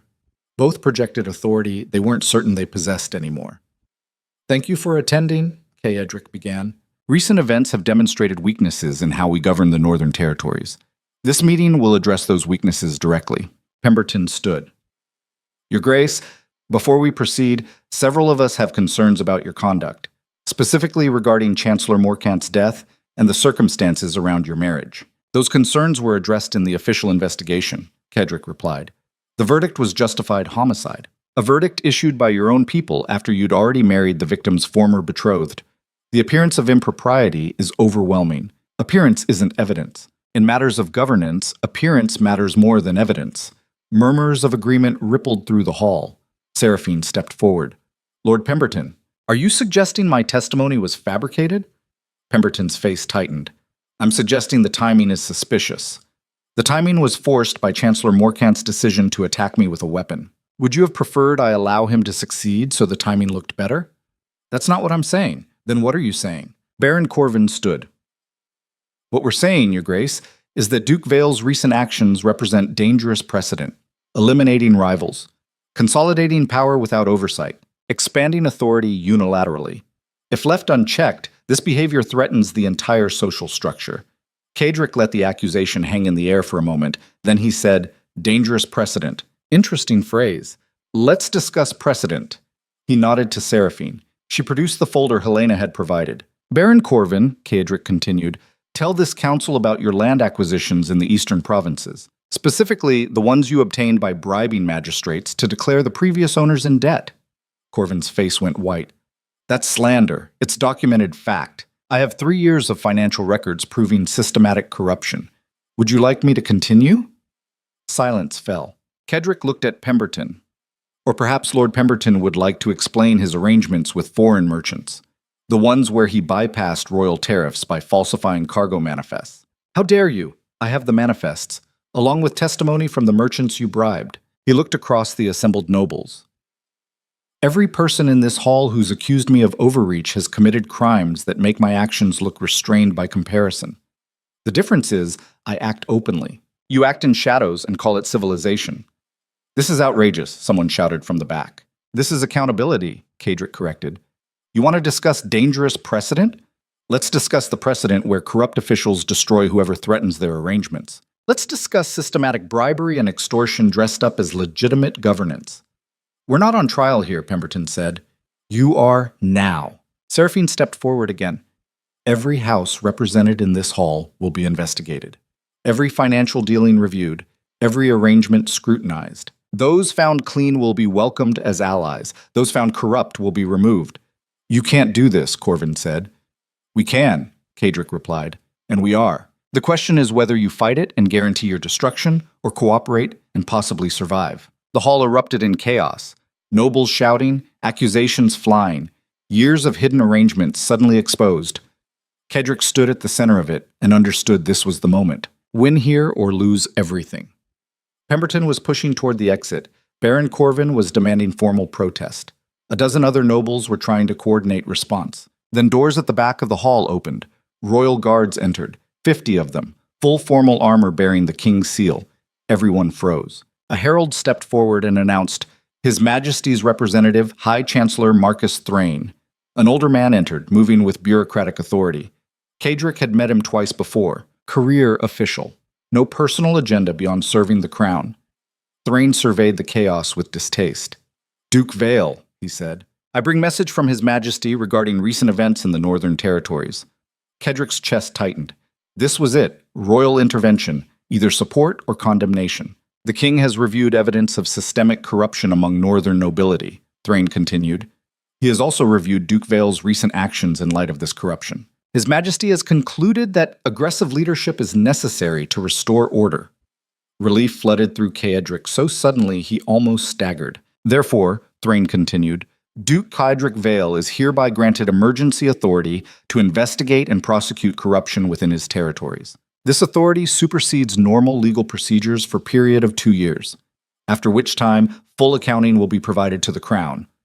Protests exploded across the hall. Thrain raised his hand for silence. His Majesty also notes that several nobles here are subject to immediate arrest for documented crimes. Royal guards will now execute those warrants. Guards moved through the hall. Pemberton tried to run. They caught him at the door. Corvin stood frozen as guards approached. A dozen others were seized and removed. The hall emptied rapidly. Within minutes, only loyalists remained. People who'd supported Kedrick from the start, or who'd avoided corruption through genuine principle. Maybe 10 houses total. Not many, but enough. Thrain approached Kedrick directly. His Majesty suggests you use this authority carefully, Your Grace. You've been given extraordinary power. Don't waste it on petty vengeance. I won't, Kedrick said. See that you don't. The High Chancellor left with his guards and prisoners. Seraphine moved to stand beside Kedrick. They faced the remaining nobles together.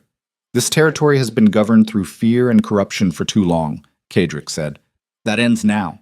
We're building something different, based on actual merit, actual loyalty, actual partnership between houses instead of constant competition.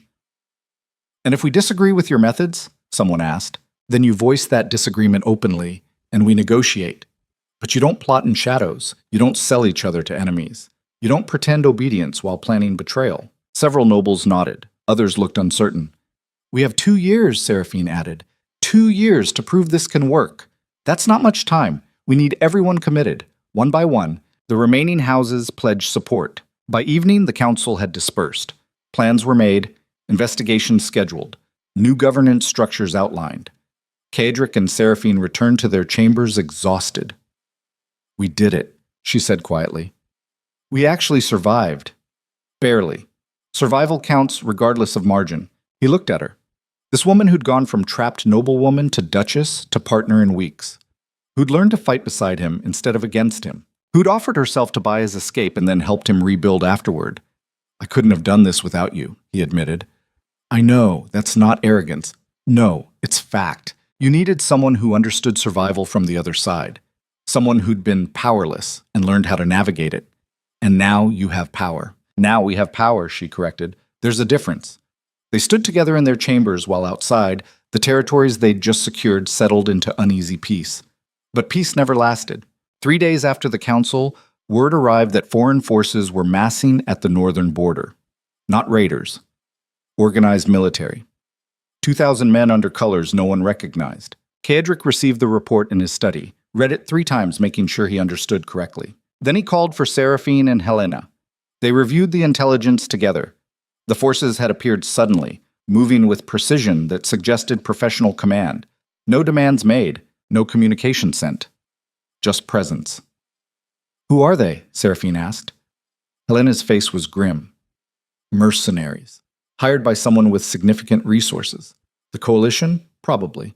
This was their backup plan. If they couldn't remove you politically, they'd remove you militarily. Keadric stood and moved to the window. 2,000 men was more than his standing forces could handle. He'd need to call up territorial levies, which would take time they might not have. "How long until they reach Blackthorn?" he asked. 4 days. Maybe 5 if the weather slows them. Not enough time to properly mobilize. No. Then we don't mobilize. We fortify. "This keep can't hold against 2,000 men," Helena said. "Not for long. It doesn't have to hold forever, just long enough for help to arrive." "What help? The king's forces are weeks away." Keadric looked at Seraphine. "The loyal houses, the ones who pledge support at the council. We call them. Now. Full military commitment." "They'll need time to gather forces," Seraphine said. "Then we buy them that time. By holding here? Yes, that's suicide." "Probably," Keadric agreed, "but it's the only option we have." Messages went out within the hour. Urgent summons to every loyal house. Full military mobilization. Converge on Blackthorn Keep. Responses came back over the next 2 days. Some houses pledged support immediately. Others made excuses. A few didn't respond at all. By the 3rd day, Keadric knew roughly what forces he could expect. Maybe 800 men total. Combined with his own guards and hastily recruited locals, perhaps 1,000 defenders. Against 2,000 professional mercenaries.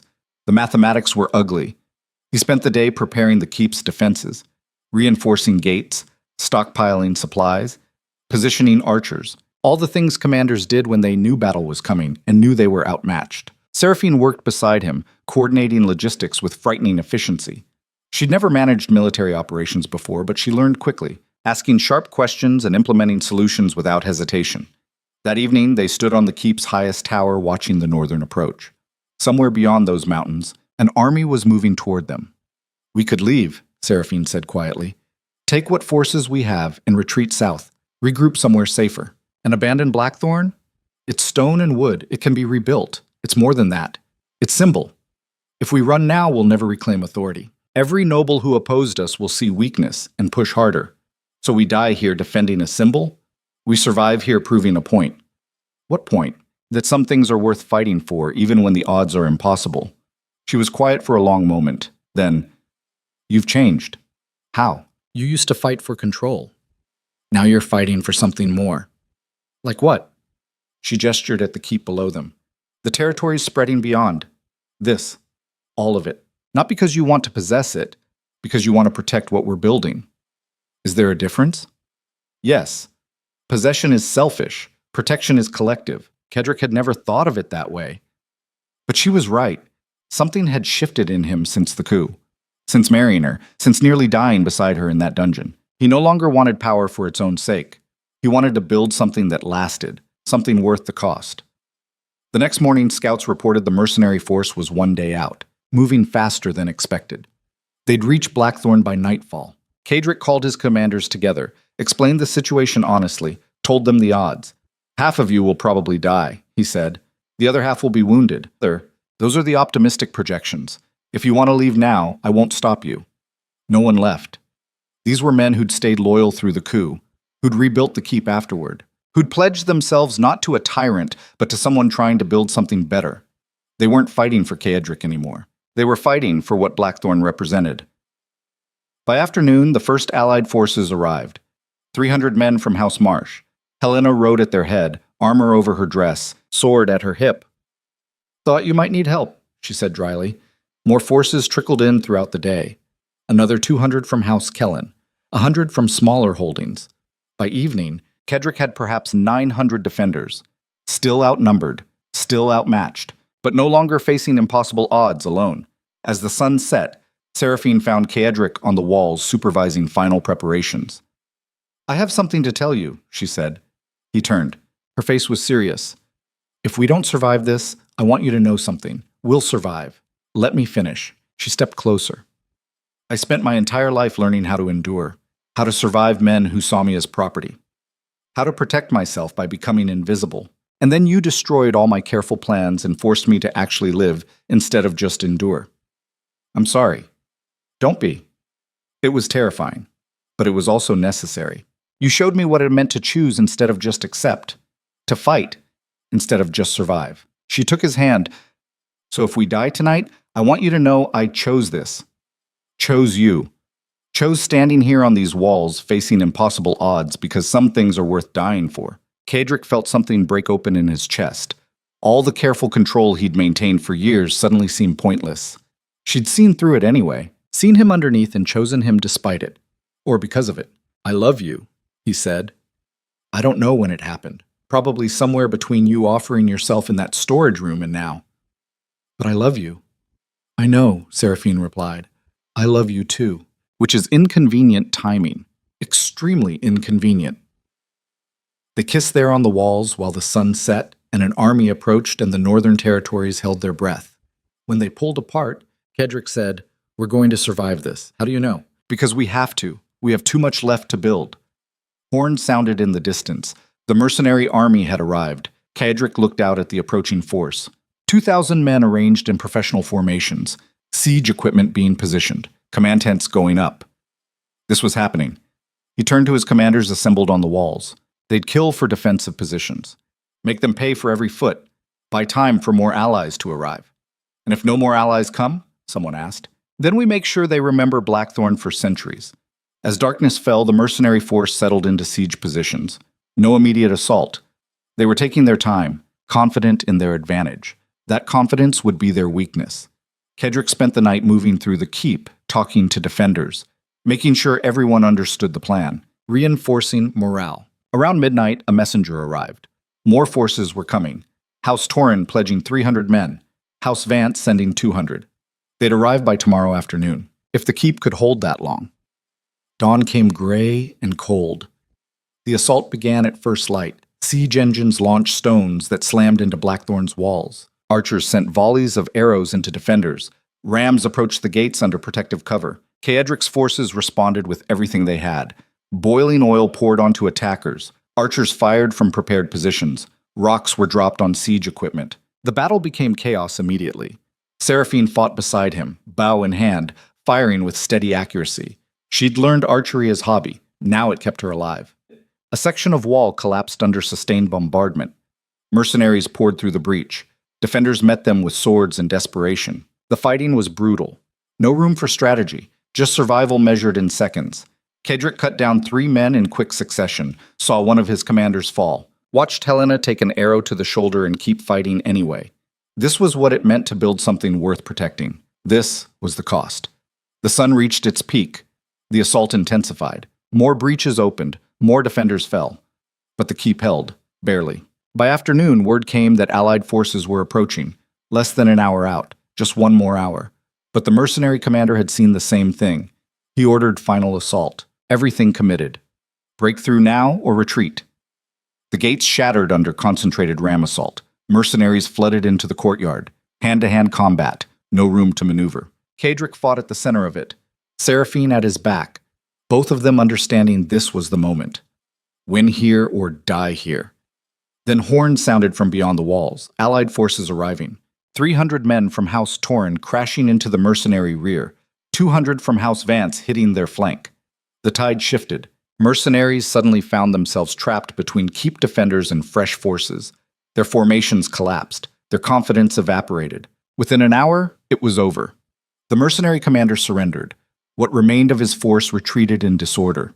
Blackthorn Keep stood, damaged, bloody, but standing. Kedrick climbed down from the walls covered in blood that wasn't all his own.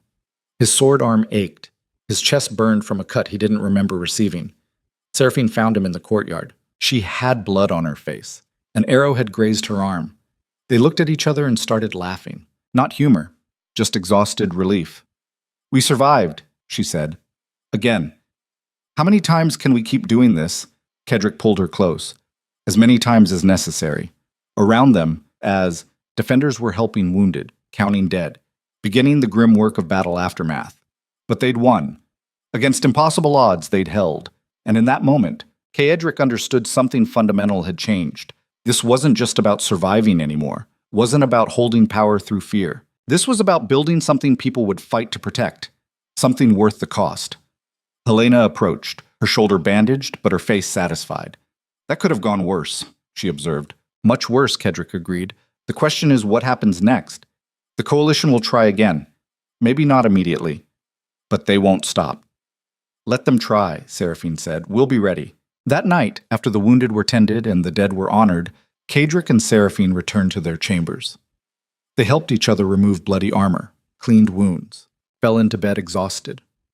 I meant what I said on the walls, Kaedric told her, about loving you.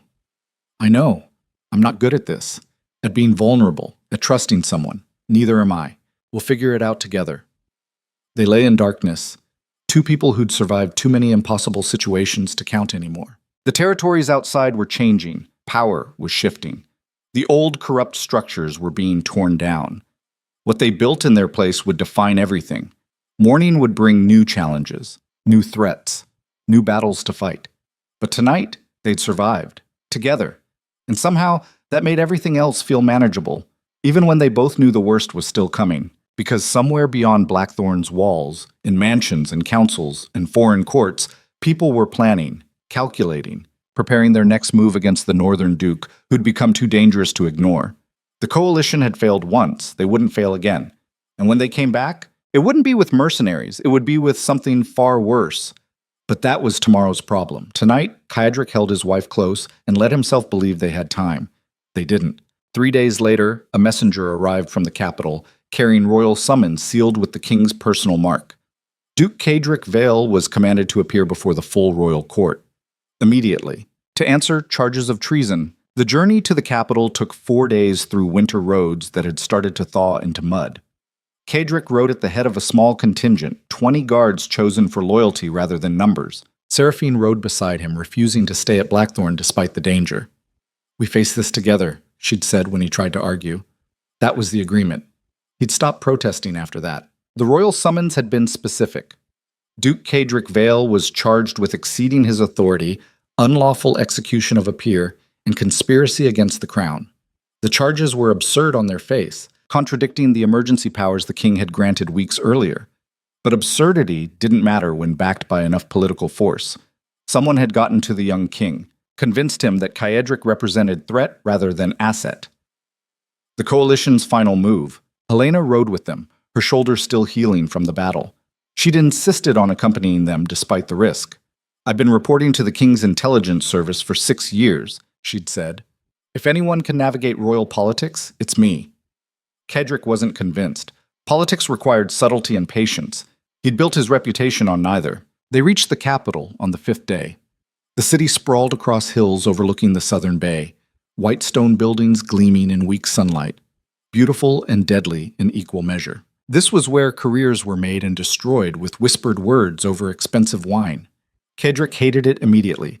They were escorted to private quarters near the palace. Comfortable imprisonment. Guards posted outside with instructions that were politely phrased but unmistakably restrictive. The trial was scheduled for 2 days hence. That first evening, Kaedric stood at the window of their rooms staring at the palace visible across the plaza. Somewhere inside those walls, the king was being advised by people who wanted Kaedric eliminated. People who'd survived his purge of the northern territories and now sought revenge dressed as justice. You're thinking too much, Seraphine said behind him. I'm calculating odds. Stop. Odds don't help when the game is rigged. Then what does help? Truth. We tell the truth and trust it's enough. Kaedric turned to look at her. She'd changed into formal dress, preparing for the social performances that came before actual trial. She looked every inch a duchess now, carrying authority that hadn't been there months ago. The truth is I killed Morkant, he said quietly. Not directly, but through decisions that made his death inevitable. The truth is I've exceeded my authority repeatedly. The truth is I've eliminated rivals and consolidated power in ways that terrify people. How does that truth help us? Because you did all of it for reasons that matter, Seraphine replied. You killed Morkant because he was going to hurt me. You exceeded authority because the existing structures were corrupt. You eliminated rivals because they were destroying the territories through systematic theft and abuse. Context matters. not in political trials. In political trials, context is whatever the prosecutors decide it means. Then we make sure everyone hears our context before the prosecutors control the narrative. How? She smiled. Social performance, the thing nobility does better than actual governance. We attend every dinner, every reception, every casual gathering before the trial. We tell our story to anyone who'll listen. We make allies before we need them. That's manipulation. That's survival. And you're good at survival. The next 2 days became exhausting performance. Dinners with minor nobles who wanted to assess whether Ceadric was tyrant or reformer. Afternoon teas with influential merchants who controlled capital flows.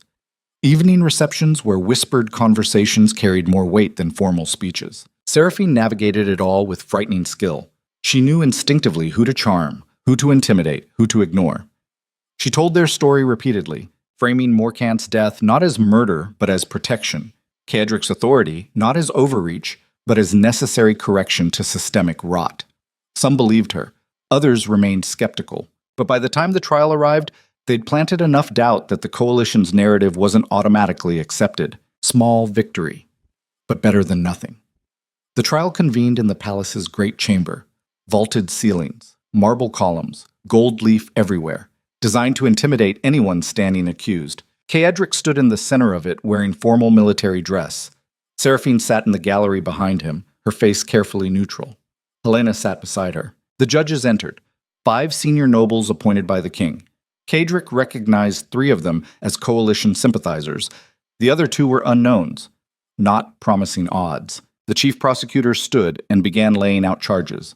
He spoke for nearly an hour, building a case that painted Ceadric as ambitious tyrant who'd used emergency powers to eliminate rivals and consolidate control. Morcant's death was framed as calculated murder, disguised as protection.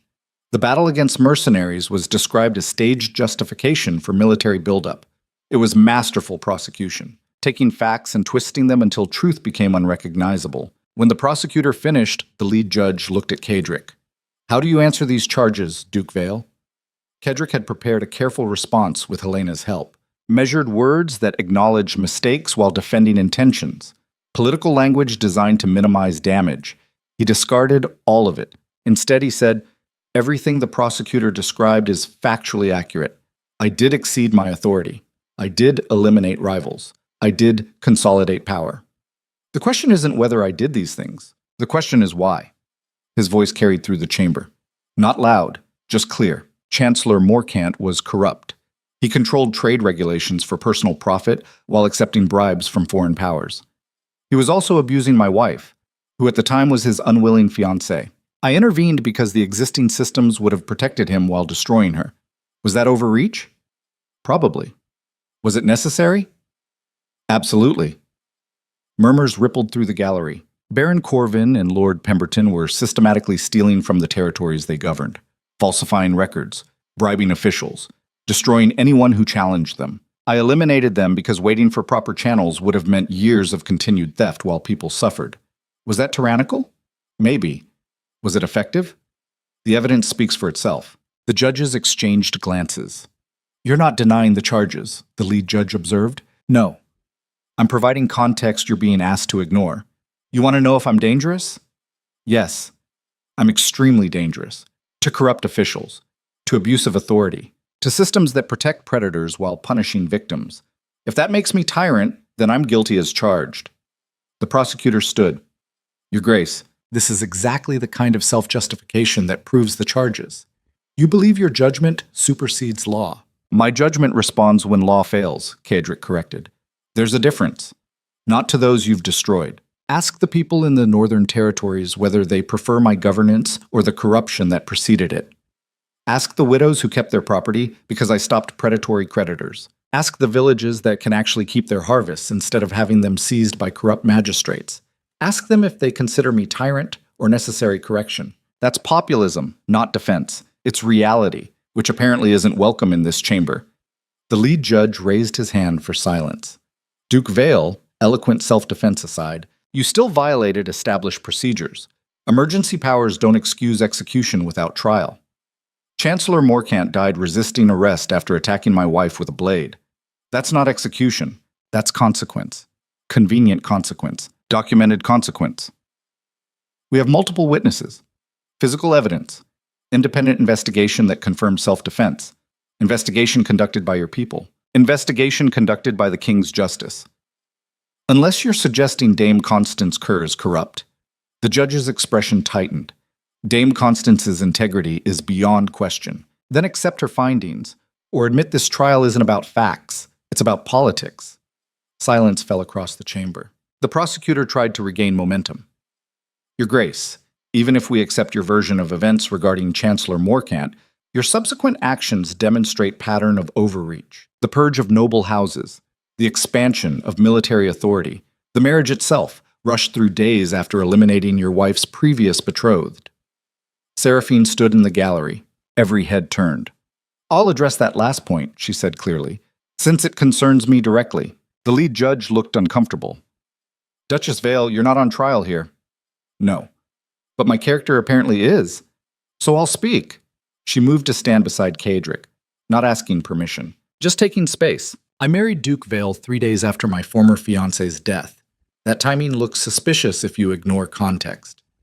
The context is that Chancellor Morcant had been abusing me for months. He attacked me with intent to do serious harm. Duke Vale's guards stopped him. After that, I chose to marry someone who'd protected me over remaining vulnerable to Morcant's allies who wanted revenge. She looked directly at the judges. Was it rushed? Yes. Was it political calculation? Partially.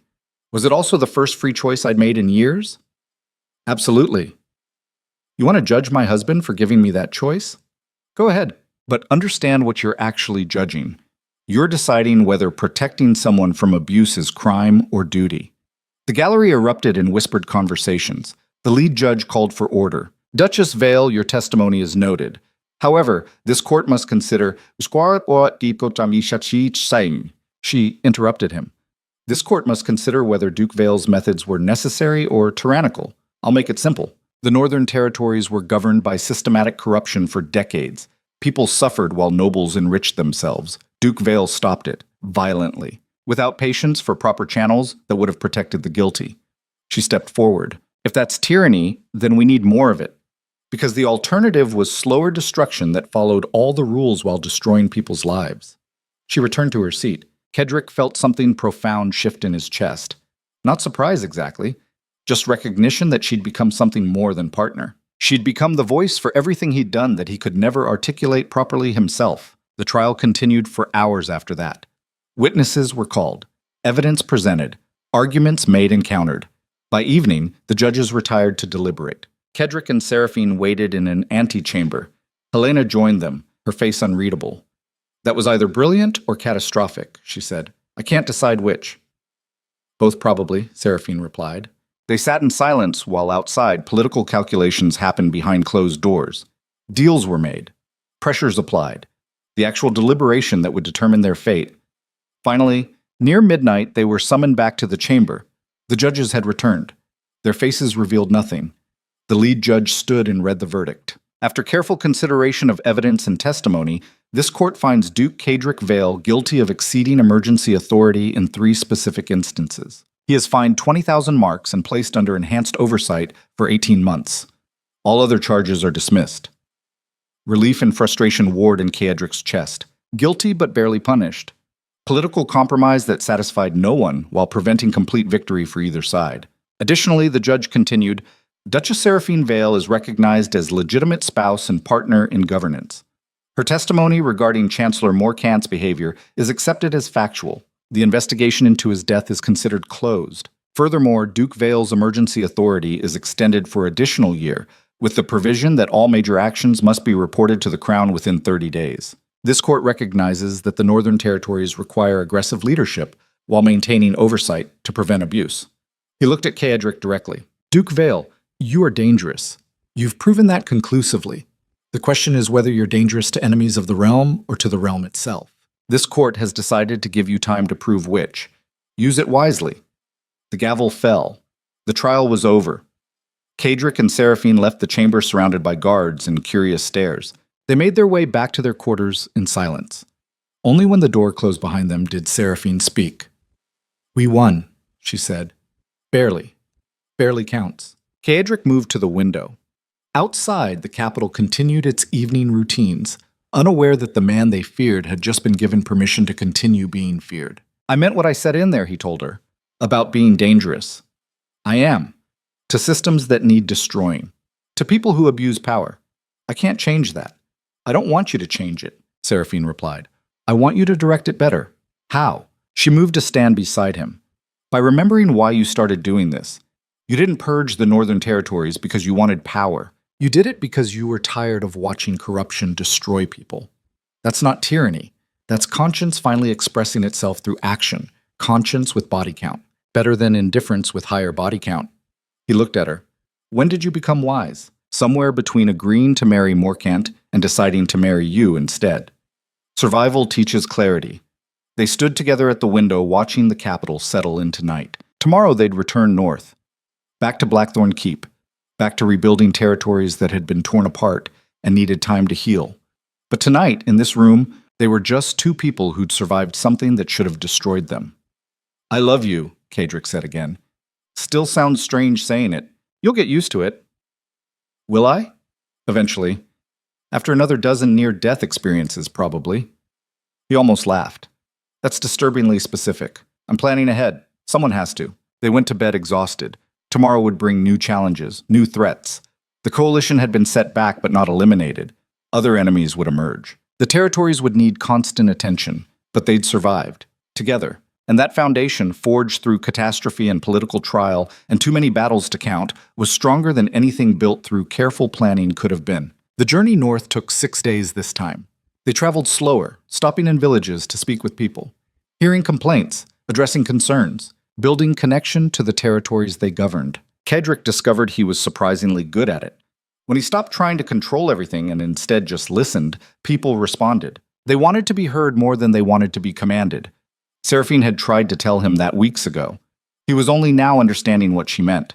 Blackthorn Keep appeared on the horizon on the 7th day. Damaged from battle, but standing. Home. The word felt strange. Kydrick had never thought of any place as home, just positions to defend, territory to control. Now, looking at those walls, he understood the difference. They entered to cheers from the staff and remaining garrison. Word of the trial verdict had preceded them. Not complete victory, but close enough. Helena had returned earlier to coordinate ongoing investigations. She met them in the courtyard with reports and updates. 17 more nobles have been implicated in the corruption network, she said without preamble. Some are cooperating, others are fleeing. We need decisions about prosecutions. Tomorrow, Kedrick said. Tonight we rest. Helena raised an eyebrow. Duke Vale turning down immediate action? Should I be concerned? Probably. But I'm tired. And I'm starting to understand that not everything requires immediate response. He looked at Seraphine. She smiled slightly. That's definitely concerning, Helena muttered. But healthy. Fine. Rest tonight. Tomorrow, we rebuild. Over the following weeks, Blackthorn transformed slowly. Not back to what it was, into something different. New governance structures were implemented. Council meetings included representatives from villages, not just nobility. Financial records were made public. Military leadership was rotated to prevent concentration of loyalty. Some nobles protested, called it dangerous precedent, democratization of authority that would undermine social order.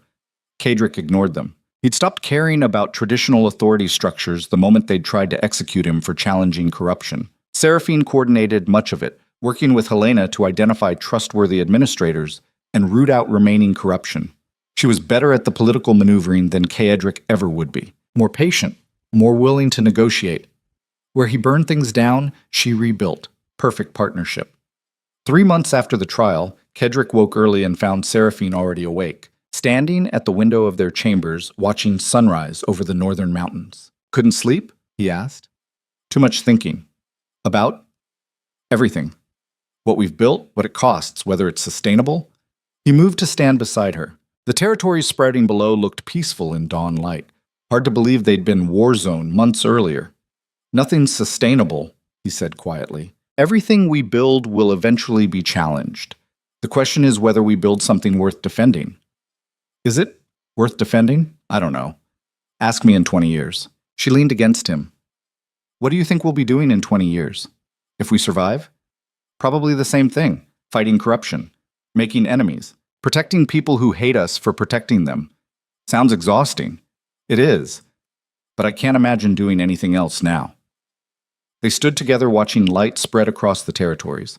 Below, people were starting their days, farmers heading to fields, merchants opening shops, families beginning routines that required stability to sustain, stability they'd fought to create. Kadrick thought about the man he'd been a year ago, ruthless, isolated, trusting no one, building power through fear and perfect control. That man was gone, destroyed by circumstances that forced him to admit he couldn't control everything, that vulnerability wasn't weakness, that asking for help was sometimes the only path to survival. Seraphine had taught him that.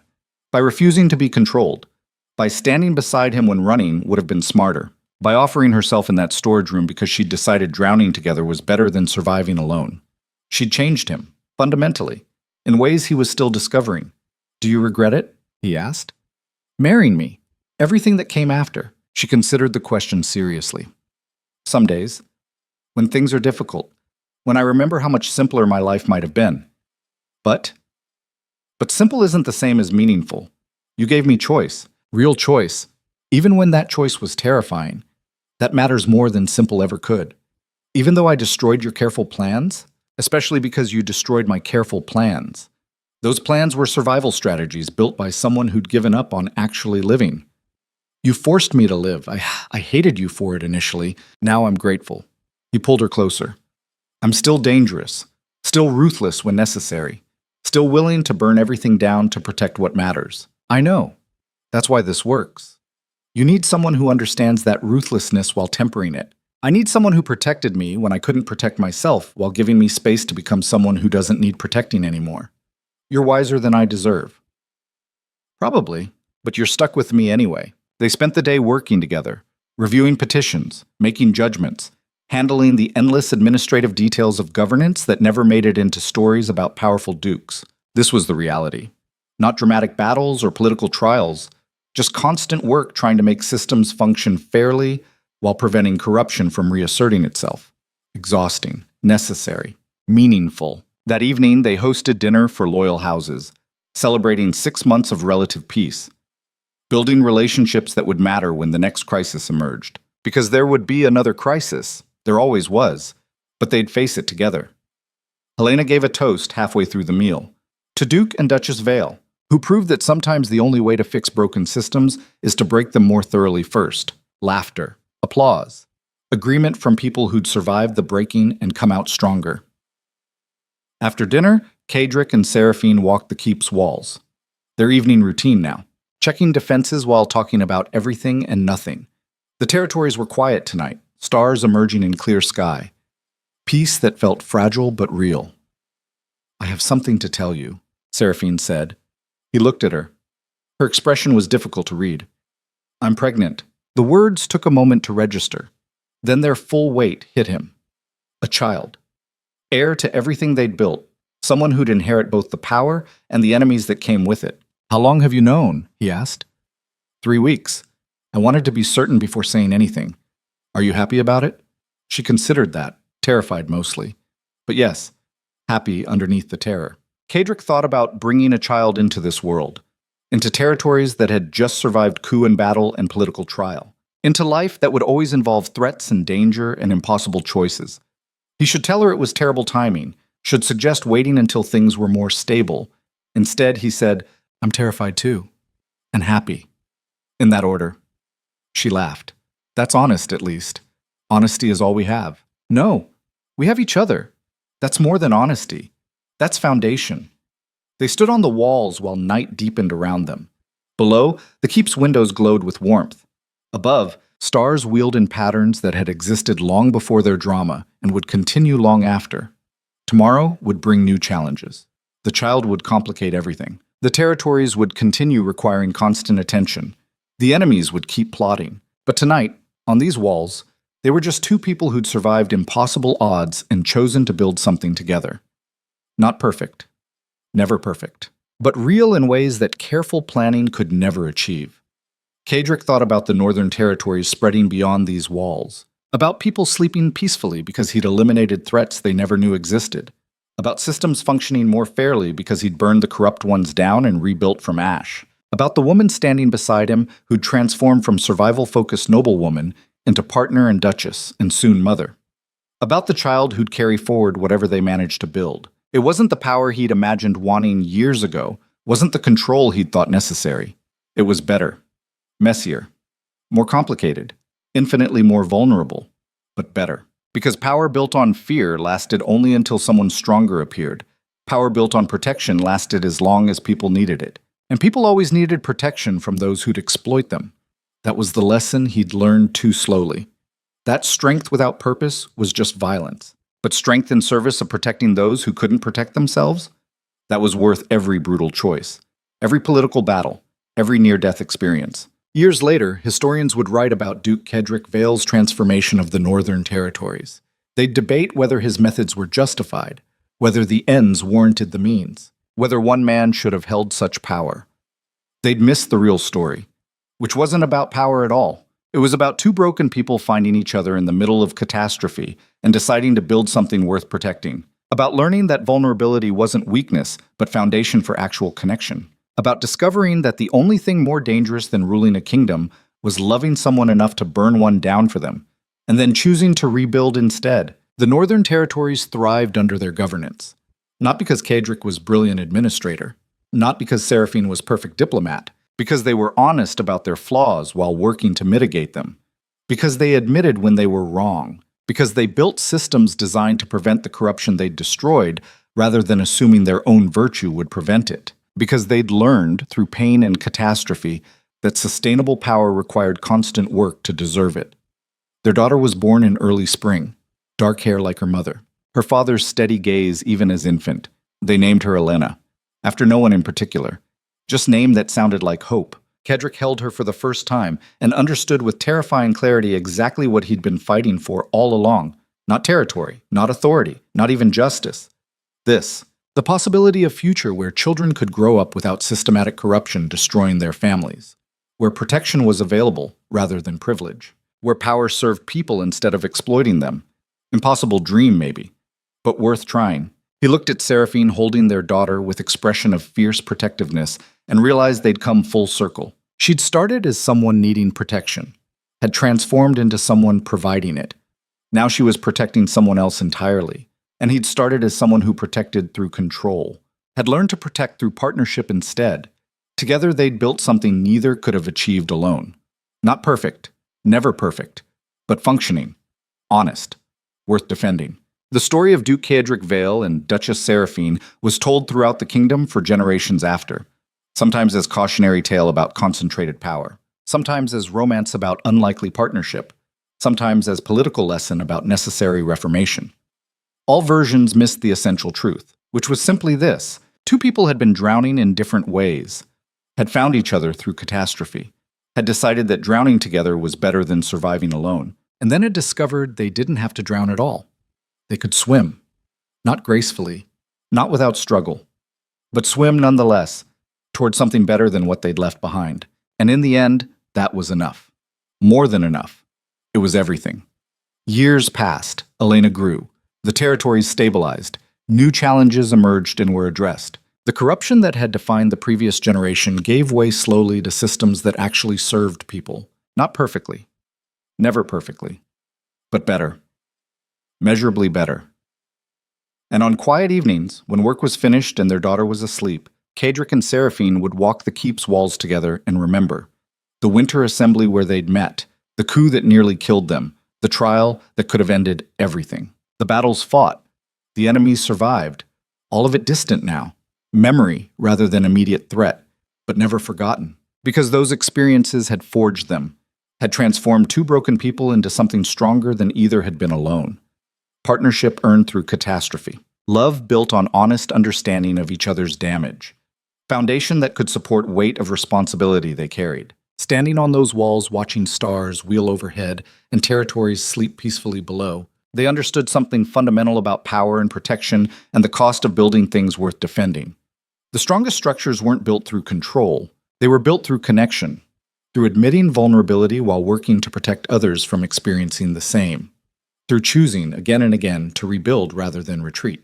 That was the real story. Not about Duke who ruled through fear, but about two people who learned to rule through something more sustainable: partnership, protection, honest acknowledgement of their own limitations while working to overcome them, and love. Complicated. Hard-won. Infinitely more durable than either had believed possible. The Northern Territories stood as testament to what broken people could build when they stopped trying to hide their damage and started using it as foundation instead. Not perfect, never perfect, but real in ways that mattered more than perfection ever could. And that reality, forged through fire and catastrophe and impossible choices, lasted long after both of them were gone. Their daughter carried it forward, her children after her, generation after generation, building on foundation that two people had created through nothing more complicated than deciding to survive together, to build together, to protect together, to love each other despite and because of their flaws. That was the legacy. Not power, not control, not territory or wealth or authority. Just two people who'd been strong enough to admit weakness, brave enough to ask for help, wise enough to understand that the only thing more dangerous than facing catastrophe alone was missing the chance to face it together. They'd chosen together again and again, through every crisis, every threat, every impossible situation, and in those choices, repeated across years until they became foundation rather than decision, they'd built something worth remembering, not because it was perfect, but because it was true. And truth, however flawed, however hard-won, however expensive to maintain, was always worth defending. Always. The story ends where it began. At Blackthorn Keep, under northern stars, with two people standing together on walls they'd fought to protect.